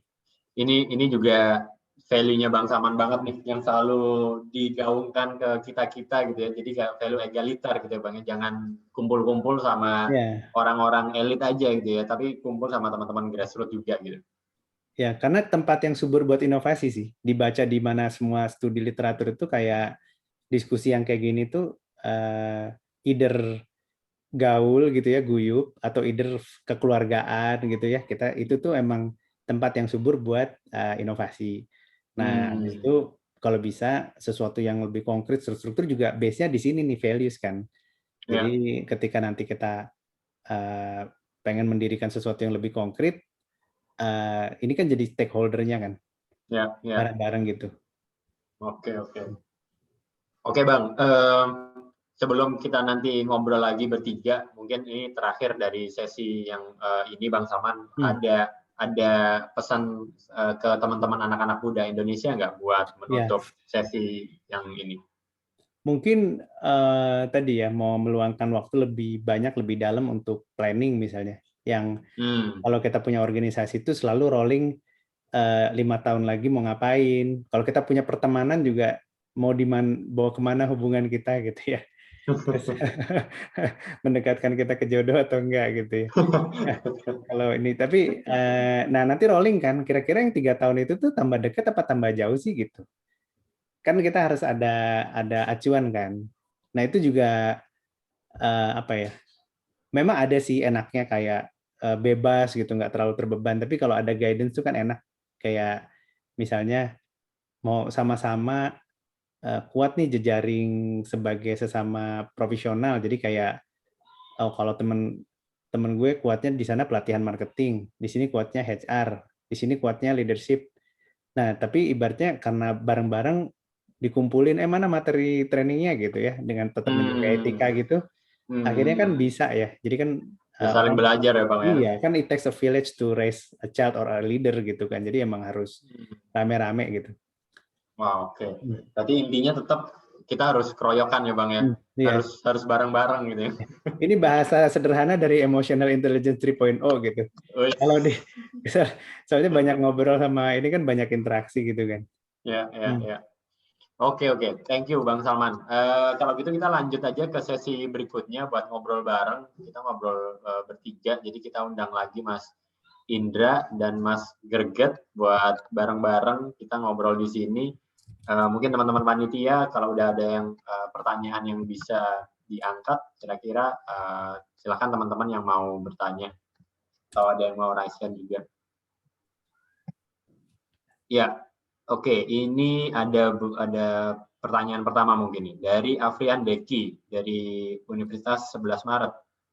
Bagaimana cara mengembangkan potensi anak muda terutama dalam menghadapi tantangan revolusi industri 4.0 di mana teknologi berkembang sangat pesat. Oh, ini relate banget sama tantangannya anak-anak muda sekarang ya.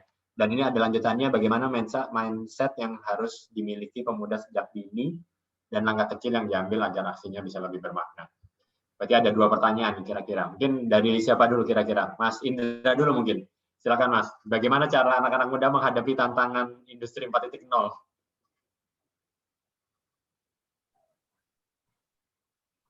Oke. Minta tolong di-unmute teman-teman. Oke. Panitian ya. Yes. Ya. Silakan Mas Indra. Saya rasa terus terang pertanyaan itu lebih dijawab sama Bang Salman nih kayaknya. Boleh ngomong dulu Bang Salman nih. Soalnya Bang Salman lebih mentornya kita semua nih sebenarnya. Boleh saya serahin dulu ke Mas Haji, Bang Salman ya. Oke.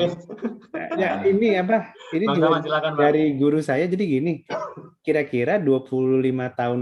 Jadi orang Indonesia itu memang gini ya, mungkin saking asiknya apa lempar pisang langsung jadi itu, kita time horizon itu emang paling parah. Katanya sih bangsa tropis.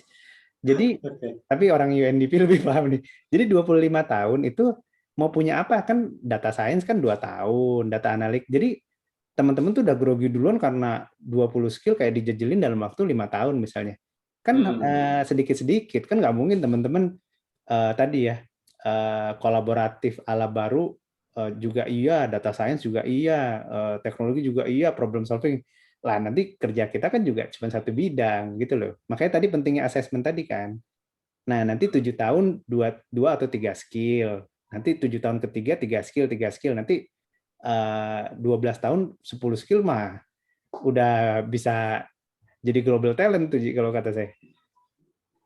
Itu ada rules-rulesnya di Indonesia itu jarang ditulis ya. Jadi kayak misalnya nih Mas Indra sama Mas Grit tiba-tiba dapat tawaran dari Malaysia gitu.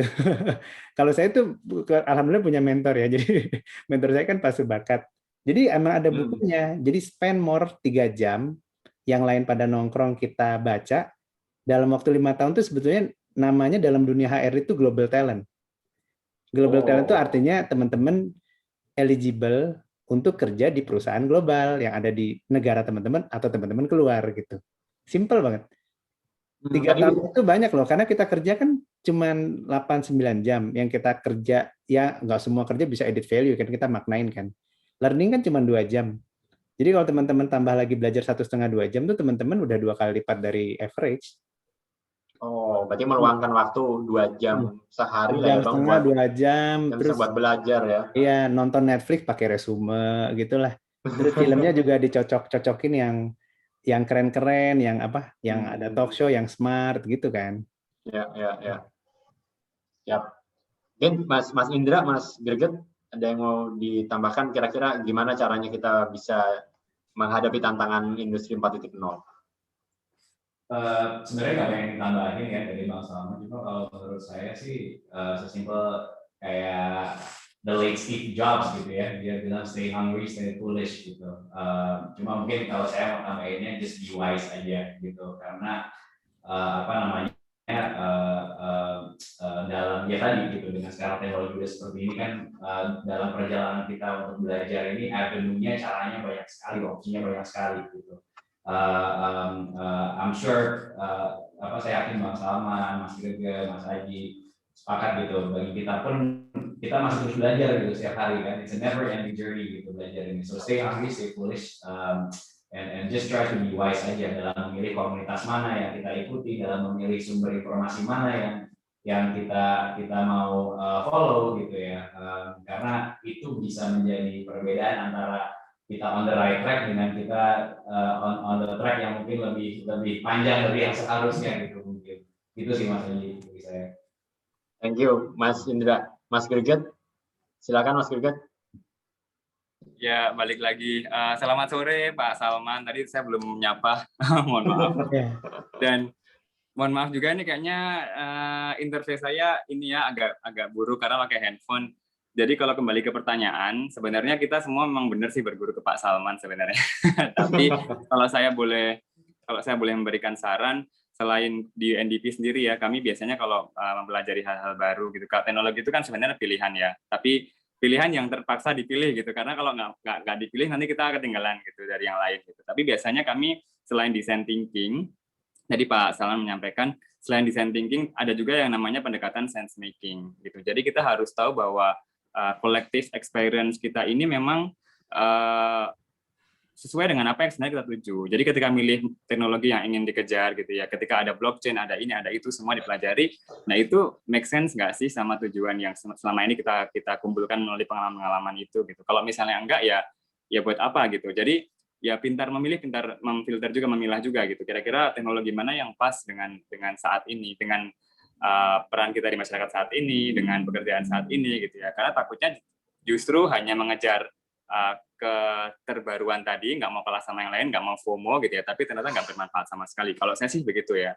Jadi misalnya ada teknologi di Islamic Finance misalnya ya, yang orang bisa membayar tanpa harus ke bank, atau mungkin juga sekarang juga banyak sekali ada teknologi di mana teman-teman yang cewek itu bisa merasakan pakai make up tapi secara virtual gitu ya, augmented reality gitu. Nah itu juga itu mungkin buat Paragon itu penting gitu, tapi mungkin buat yang bekerja di bidang finance itu nggak perlu gitu, karena kami nggak ada ke arah sana gitu kan. Jadi kita harus tahu mana yang perlu kita kejar, mana yang perlu kita pilih sesuai dengan apa yang sedang kita kerjakan gitu sih, Mas Aji. Sip, thank you Mas Gri. Berarti emang harus dipilih sesuai apa yang kita mau dan apa yang kita sedang lakukan gitu ya. Oke, ini tadi ada pertanyaan tambahannya nih. Mungkin ini ke Bang Saman dulu ya. Mindset yang dimiliki sejak dini gitu ya. Mindset apa yang harus dimiliki sejak dini supaya agar aksinya itu bisa jadi lebih bermakna. Ini mungkin Bang Saman bisa nyeritain kayak dulu waktu Bang Saman kan sering cerita gitu ya dari mentornya Bang Saman, Pak Bakat gitu kan, dari kecil emang dididik untuk selalu bermanfaat gitu buat orang lain gitu. Nah ini kalau relate sama itu Bang, sebenarnya mindset apa yang harus kita miliki gitu supaya kita mau terus memberi manfaat? Iya, ini mungkin nanti dari para pakar nih, saya sukanya sama anak muda tuh kayak canggih banget. Sense making itu saya cuma bantu ini aja, jadi operator saya posting di situ. Saya juga selama ini suka, saya tuh orangnya I kan, jadi kalau orang S tuh detail, makanya ini seminarnya jadi ini nih, trio nih ya, quartet. Kalau saya bilang sih itu tadi ya, awareness tadi kan, terus abis itu mikirnya agak jauh gitu. Terus ada namanya tuh ini, belajar critical thinking sama sistem. Sistem tuh masih gini ya, itu sebetulnya bokapnya temen gue tuh keren tuh, gitu kan. Terus kita kan serika mau main, terus main enggak gitu ya. Tapi kita tuh nggak pernah mikir sebaliknya. Kalau gue nggak main-main dan gue nggak belajar, jadinya apa gitu. Nah, menurut saya tuh kita tuh jarang gitu dipaparkan dengan emang harus ya, bukan harus, coba lu gini, jangan, pokoknya kalau lu nggak kerjain rugi aja. Jadi setiap ada saran tuh kayak misalnya tadi ya, langsung action. Kita tuh lupa ngomong kayak, kalau nggak action gimana ya, gitu. Jadi kayak ngerem dulu sebentar itu sih kalau menurut saya itu penting. Tadi kalaupun ada satu habit sih, ini ya, memaksakan diri selalu ada di lingkungan yang positif gitu menurut saya. At any cost lah gitu. Terus tadi sensing kan kayak, gue di sini energi gue nambah apa berkurang gitu kan. Terus pintar-pintar ngambil posisi gitu kali. Jadi tertinggi awareness sama tadi ya apa, mikirnya dipanjangin gitu, terus lebih lebar gitu kan. Ngelihat sekitar, jadi lebih sense making tadi kayaknya menarik nih. Saya mau belajar sense making dulu. Oke. Mas Grigat mungkin boleh ditambahin Mas, kira-kira mindset apa sih yang diperluin buat kita terus mau memberi manfaat gitu Mas? Kalau saya sih yang simpel-simpel aja ya Mas, jadi selama ini tuh yang selalu saya pegang adalah kita harus selalu jadi orang yang positif gitu, positif apapun gitu. Kalaupun dalam kondisi kita nggak menguntungkan gitu ya, atau kita dirugikan, kita harus tetap lihat positifnya dulu gitu.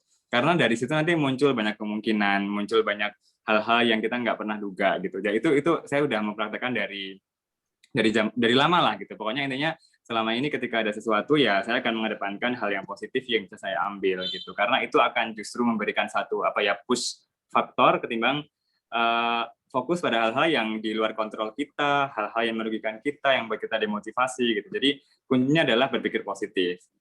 Gitu. Berpikir positif. Oke, mantap Mas Gregat. Silakan Mas Indra ditambahkan lagi mindset-nya. Apa kira-kira Mas? Susah nih nambahinnya kalau bagian jawaban terakhir susah. Ada subuh-subuh begini nambahin. Mungkin sedikit aja lah. Saya mah echoing aja gitu ya.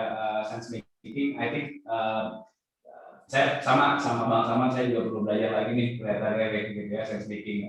Cuma I think kalau saya pribadi sih saya melihatnya bukan hanya thinking about apa impact terhadap diri sendiri, tapi apa juga impact terhadap orang lain gitu kan. Karena saya believer banget dengan sebaik-baiknya manusia adalah yang bermanfaat bagi orang lain gitu ya. Jadi apapun itu yang kita lakukan, of course first and foremost apa dampaknya bagi diri kita sendiri dulu gitu kan ya. Karena ini hidup kita, tanggung jawab kita terhadap diri kita sendiri, dan kalau udah berkeluarga juga tanggung jawab terhadap keluarga. Tapi it's also about apa yang kita lakukan itu, dampak apa yang kita lakukan, apa dampak dari yang kita lakukan terhadap orang lain gitu.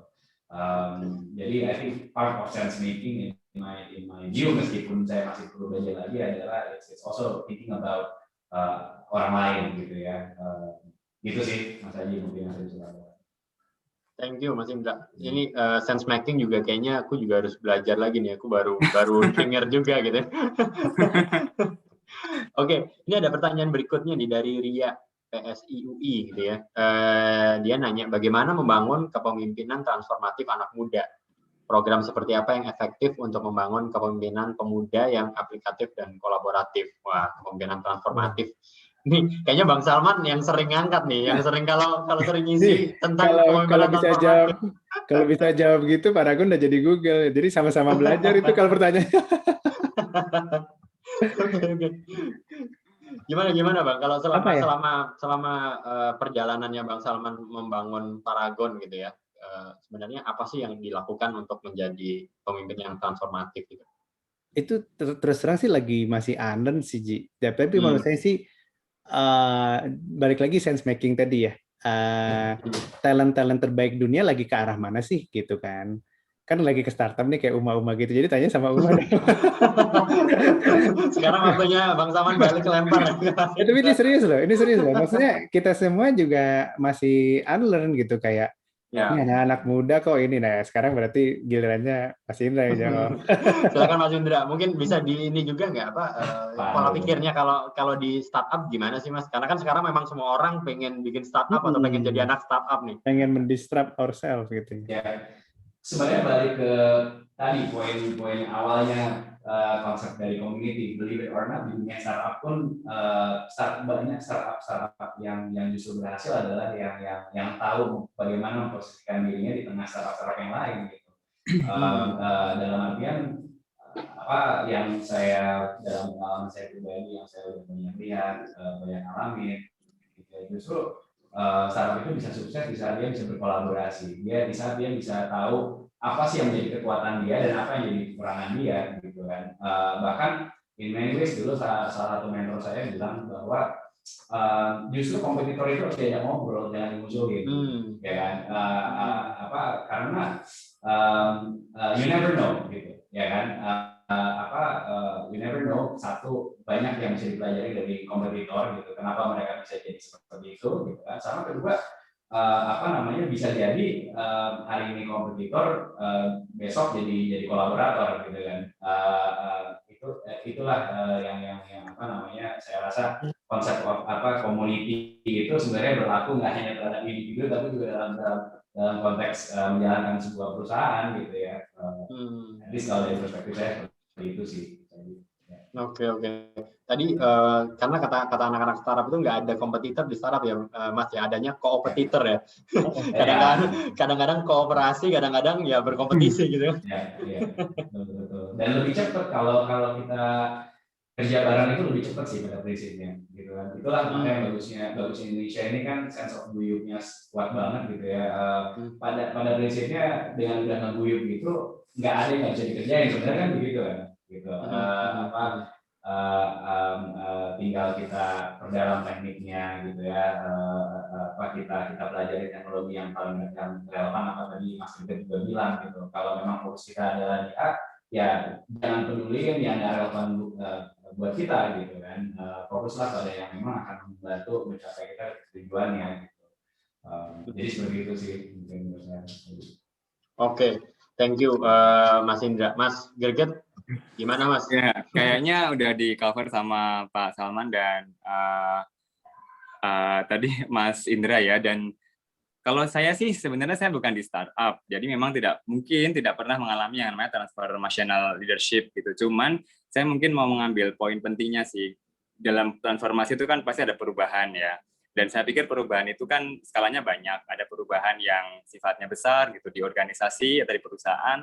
Ada juga perubahan yang sifatnya kecil gitu. Mungkin yang terdampak hanya diri sendiri, dengan teman, dengan keluarga. Nah, saya pikir juga itu bisa disebut dengan kepemimpinan transformasional gitu. Karena saya percaya bahwa setiap orang itu kan leader gitu. Bahkan ada satu pepatah yang saya lupa dari siapa, cuman dia menyampaikan bahwa siapapun yang bertanya dia memimpin gitu. Bahkan sekecil itu definisi, sesederhana itu definisi seseorang yang bisa memimpin. Ketika dia bertanya, berarti dia memimpin gitu. Jadi kita harus mencoba untuk mengadopsi pemahaman bahwa setiap orang itu pemimpin secara individu bagi dirinya sendiri minimal, dan dari situ dia bisa mentransformasi sesuatu, ya paling nggak dirinya sendiri gitu. Mungkin itu kali ya kalau dari saya, karena di pekerjaan saya ya mungkin lebih birokratis, jadi tidak terjadi transformasi. Mungkin ada, tapi ya beda gitu gayanya kali ya. Oke, berarti mentransformasi dirinya sendiri dulu ya Mas, dari Mas Greget tadi ya. Ya. Oke, thank you banget. Ini kayaknya masih ada yang bertanya, tapi udah 17.10. Takutnya nanti kita kelewatan malah nggak buka gitu ya. Mungkin karena waktunya udah mepet, jadi mohon maaf banget teman-teman yang bertanya. Kita mungkin bisa langsung ke closing statement aja nih ke masing-masing, ke teman-teman semua. Mungkin dari Mas Indra dulu kali ya. Kira-kira menurut Mas Indra, untuk merangkum diskusi kita hari ini tadi gitu ya tentang potensi anak-anak muda, kira-kira apa Mas? Ya, singkat aja, believe in the power of community, tapi mulai dulu dari diri sendiri, pahami dulu apa yang menurut diri kita masing-masing menjadi aspirasi kita gitu ya, meskipun bisa dibilang kalaupun kita udah jalani ternyata kita mau berubah, ya itu wajar karena itu part of learning kan. Dalam prosesnya kita belajar untuk baru, jadi wajar untuk beradaptasi gitu kan, berubah. Tapi ya tadi gitu, jangan takut, jangan ragu untuk berkomunitas gitu, untuk ngumpul-ngumpul aja gitu kan, ngumpul-ngumpul aja, belajar dari yang lain gitu, apa yang mereka lakukan gitu, kalau mereka melakukan dengan seperti itu gitu kan, jadi supaya kita memperkaya diri dan sekaligus kita juga memperkaya orang lain gitu aja sih. Wow, sekaligus kita bisa membantu orang lain ya, nggak cuma memperkaya diri sendiri tapi memperkaya orang lain. Wow, mantap, thank you banget Mas Indra. Mungkin Mas Greget, silakan Mas Greget untuk menutup diskusi kita hari ini. Ya, kalau buat saya sama kayak yang tadi saya bilang di awal ya, jadi kita harus autentik, kita harus genuine dari diri sendiri gitu, dan yang paling penting adalah manusia yang paling bermanfaat, yang paling baik adalah yang paling bermanfaat bagi orang lain. Jadi jadikan kehadiran kita ini dibutuhkan gitu untuk sekitar kita. Jadi jangan sampai ketika kita hadir atau enggak orang nggak peduli karena ya nggak ada manfaatnya gitu. Paling enggak itulah itu yang orang nggak tahu gitu ya. Ya kan, yang harus kita selalu upayakan gitu. Mantap, jadikan kehadiran kita bermanfaat gitu ya, kira-kira Mas Greget ya. Ya. Oke, Bang Salman, guru kita semua. Enggak lah. Kalau saya gini, kalau saya kan biar konkret, kan jadi buat 181 orang sini, tolong cek tuh LinkedIn-nya Mas Indra, LinkedIn-nya Mas Greget. Tapi gini, nulis. Kalau misalnya kan kita kalau nggak nulis ngobrol-ngobrol aja gitu loh maksudnya. Nulis semua CV, lihat videonya, kirim lamaran ke Mas Greget. Nah, caranya belajar leadership adalah bergabung dengan tempat-tempat yang leadernya keren-keren gitu loh. Saya Mas Greget nih. Jadi di sini ada 3 nih ya, bisa gabung ke Paragon, bisa gabung ke UMA, atau gabung ke UNDP. Ya, satu lagi juga gini, mungkin teman-teman ada pertanyaan gitu, yang saya ikut seminar kan sering, saya juga rata-rata kita semua tuh kesempatannya sama sebetulnya kan. Textbook-nya sama, ini sama, apalagi ada internet gitu kan. Jadi yang melakukan itu tadi tuh yang akan membedakan gitu. Saya tuh suka ngutip Pak Teddy Rahmat tuh ngomong, kenapa sih, saya yakin nih, Mas Indra juga setuju, kenapa sih kita datang ke sini? Kalau ada 2-3 orang aja dari sini yang nyusul jejak Mas Darmaji, Mas itu, dan 1 jam ini tuh worth it banget gitu. Dan itu nggak gampang, karena berapa banyak sih seminar di Indonesia dan berapa banyak resume gitu. Yang membedakan tuh resumenya kalau menurut saya. Resume sama action. So ditunggu lamarannya masuk ke UMA. Ya, jadi sometimes it's just that simple gitu loh maksudnya. Kita apa yang kita kerjakan, bukan apa yang kita pikirkan atau rasakan gitu loh maksudnya. Benar, Bang Salman. Saya udah browsing Wikipedia, jadi saya berhak dong nasehatin. Oke, thank you banget Bang Salman, Mas Indra, dan Mas Greget. Tadi benar kata Bang Salman, ditunggu aksinya gitu ya. Mungkin kita di sini cuma bisa belajar, tapi sebenarnya yang merubah diri kita justru aksi kita setelah webinar ini gitu ya. Kalau cuma dapat ilmunya terus nggak ngapa-ngapain, ya juga nggak akan jadi apa-apa, kira-kira gitu. Oke, thank you banget udah hadir Mas Indra, Mas Greget, dan Bang Salman. Mungkin sebelum kita berpisah, kita foto bersama dulu seperti biasa. Teman-teman panitia minta tolong buat dibantu buat foto bersamanya. Oke, aku bantu foto ya teman-teman.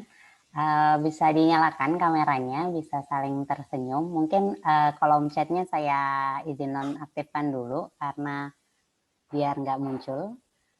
Oke, bisa tersenyum ya. 1, 2, 3.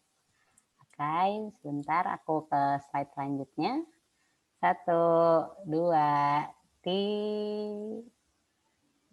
Oke, slide selanjutnya bisa ganti gaya teman-teman. 1, 2, 3. Oke, sudah. Terima kasih. Oke, terima kasih banyak Mas Indra. Mudah-mudahan umahnya masih akan terus tumbuh, akan terus berdampak gitu ya, dan makin besar pula dampaknya buat umat gitu ya kira-kira. Dan teman-teman yang mau tertarik daftar umah silahkan tadi kontak-kontak ke LinkedIn-nya. Dan makasih banyak tadi Mas Greget, terima kasih udah hadir. Mudah-mudahan ilmu-ilmunya juga menjadi ilmu yang bermanfaat. Dan Bang Salman, terima kasih banyak udah hadir. Udah ngajarin kita semua, dan semoga semua ilmu yang kita sebar hari ini menjadi ilmu yang bermanfaat. Terima kasih semua para narasumber, semoga ilmunya berpahala. Sampai ketemu lagi, sehat-sehat semua teman-teman, selamat berbuka juga. Thank you. Terima kasih. Oke. Terima kasih Pak Salman, Pak Indra, Mas Aji. Kontak-kontak ya. Terima kasih. Iya tuh. Keep kontak Selalu, semuanya. mari. Gayanya Samune, padahal kayaknya nggak beda jauh sama saya usianya. Oke deh. Itu gaya startup itu selalu berhasil ya, Ji. Kaos hitam dan logo gitu. Iya, selalu berhasil terlihat muda. Waduh. Ngerti pensiunnya nih. Iya. Oke. Keren. Ya. Terima kasih. Thank you semuanya. Mari, assalamualaikum. Waalaikumsalam warahmatullahi wabarakatuh. Izin pamit. Ya.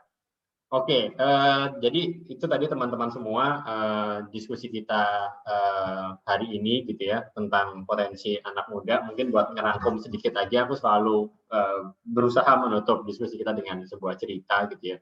Jadi aku dulu waktu kuliah S2 sempat dibilangin sebenarnya apa sih profesor aku pada saat itu bertanya gitu ya, kira-kira apa yang membuat orang-orang Jepang itu menjadi besar, gitu ya, menjadi bangsa yang besar. Orang-orang Jepang itu tidak sehebat orang-orang US tadi yang kayak kata Mas Indra gitu ya, mereka pinter-pinter gitu ya, pede-pede gitu ya. Terus juga nggak sehebat orang-orang Jerman gitu, yang tadi kata Mas Greget gitu. Tapi apa yang membuat mereka menjadi bangsa yang besar? Karena mereka itu melakukan konsep atau melakukan pola pikir sarang semut. Sarang semut itu artinya apa? Mereka kecil-kecil, tapi mereka punya misi dan visi bersama, jadi akhirnya mereka menjadi bangsa yang besar. Gitu. Jadi menurut aku, dan aku juga belajar banyak dari buku-buku Toyota gitu ya, bagaimana orang Jepang itu, pendirinya Toyota bilang, satu orang Amerika itu setara dengan 10 orang Jerman. Gitu. Ya, satu orang Jerman itu setara dengan 10 orang Jepang. Jadi bayangkan buat ngalahin satu orang Amerika dibutuhkan berapa orang Jepang gitu kan. Tapi orang Jepang si pendirinya Toyota itu bilang, tapi kalau 100 orang US ketemu sama 100 orang Jepang, maka kita bisa yakin Jepang yang menang. Karena mereka berkolaborasi sesama orang Jepangnya, dan kolaborasi mereka bisa mengalahkan kolaborasinya orang-orang Amerika. Dan kata-katanya Toyota itu, kata-katanya Taiichi Ohno gitu ya, salah satu co-foundernya Toyota, terbukti gitu. Sekarang Toyota merajai dunia gitu ya. Bahkan dia mengalahkan brand-brand Amerika gitu.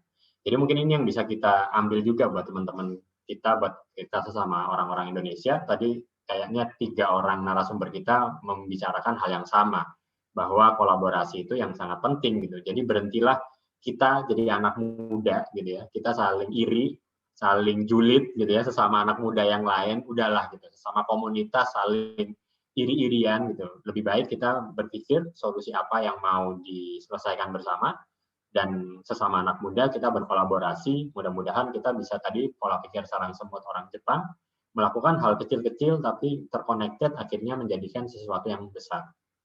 Kira-kira gitu teman-teman semua. Mudah-mudahan bisa jadi ilmu yang bermanfaat hari ini, dan bisa dimanfaatkan dan bisa dibagi juga nanti ke teman-teman yang lain. Thank you teman-teman semua, aku kembalikan ke MC, ke Zia. Thank you Zia. Oke, makasih banget buat Kak Aji dan juga tadi narasumber-narasumber keren kita yang udah diskusi dan ngasih insight yang bermanfaat banget ya. Terus tadi juga banyak banget ilmu baru kayak sense apa tadi Kak? Sensing. Oh ya, sensing. Sensing apa lagi? Sensing making. Oh iya, benar. Sense making. Terus Sense making. tadi juga banyak banget ilmu-ilmu baru. Nah, semoga tadi abis diskusi santai kita tadi, teman-teman yang tadi banyak pikiran atau mungkin overthinking, aduh, aku anak muda bisa melakukan apa ya? Semoga bisa berkurang overthinkingnya dan mulai start untuk melakukan aksi nyata gitu. Nah, mungkin teman-teman juga bisa nih yang tadi insight-insight baru yang baru didapat, bisa langsung di-share di IG kamu dan jangan lupa untuk tag Pemimpin Indonesia, Uma Indonesia, Aji_Suradika, Salman Subakat, Greget Kalabuana, dan Instawira. Supaya ilmunya nggak berhenti di sini aja, tapi bisa menyebar ke lebih banyak daerah lagi gitu. Oke, sekarang next-nya aku mau ngasih info nih buat teman-teman. Oke, bentar ya. Masih loading. Jadi sebenarnya next-nya aku mau menginformasikan teman-teman tentang event-event yang akan ada di Pemimpin ID selanjutnya. Teman-teman bisa kunjungin website Pemimpin ID di pemimpin.id/acara untuk dapetin info-info terbaru di Pemimpin ID. Dan juga bisa join nih ke Telegram kita di t.me/pemimpinid buat dapetin informasi tentang kepemimpinan atau juga event-event yang ada di Pemimpin ID. Oke. Alhamdulillah kita udah sampai di penghujung acara nih teman-teman. Bisa diisi link feedback di bit.ly/feedback TB11 supaya kedepannya Teras Belajar bisa improve dan membawakan topik-topik bermanfaat lainnya. Boleh nih kita kasih waktu sekitar 1-2 menit. Sometimes you feel insecure by yourself. Sometimes you feel not enough about yourself. Oh, baby, hold my hands. Ain't nobody's perfect. It's okay to make mistakes. Oh, baby, don't you try to be somebody else's. 'Cause you gotta move in to let go. You better be bold and strong enough. You better be tough and brave enough. You better be good. You better be good, yeah, yeah. You better be bold and strong enough. You better be tough and brave enough. You better be good. You better be good, yeah,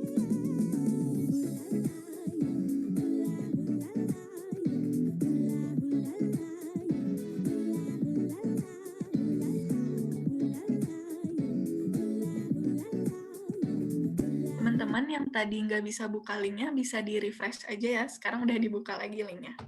Terima kasih.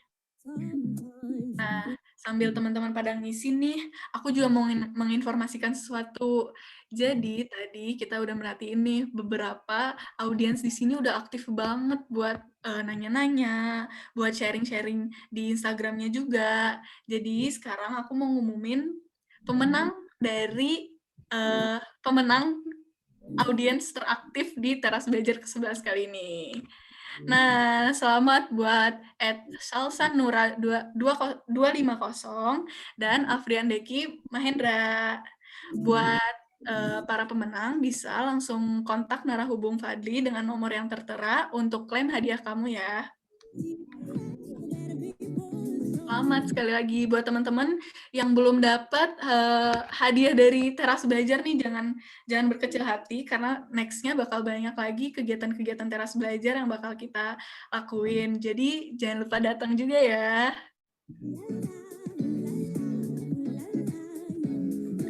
Oke. Seperti yang sempat aku bilang sebelumnya, boleh di next. next akan ada teras belajar ke-12 dengan topik Accelerate Your Growth with Mentorship.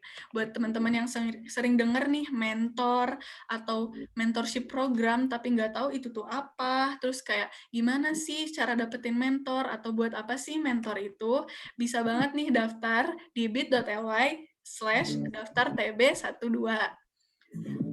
Jangan lupa ya, D, T, dan B-nya huruf besar.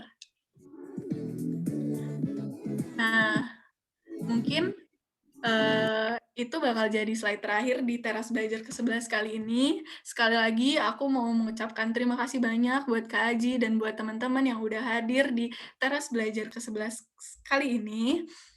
Semoga insight-insight ilmu-ilmu yang tadi udah didapetin bisa menyebar luas dan teman-teman yang di sini udah nggak galau lagi, udah nggak overthinking lagi dan mulai untuk melakukan aksi nyata. Mungkin sekian dari aku. Mohon maaf bila ada kesalahan kata. Wassalamualaikum warahmatullahi wabarakatuh. Bisa patahkan kakiku, tapi tidak mimpi-mimpiku. Kau bisa lumpuhkan tanganku, tapi tidak mimpi-mimpiku.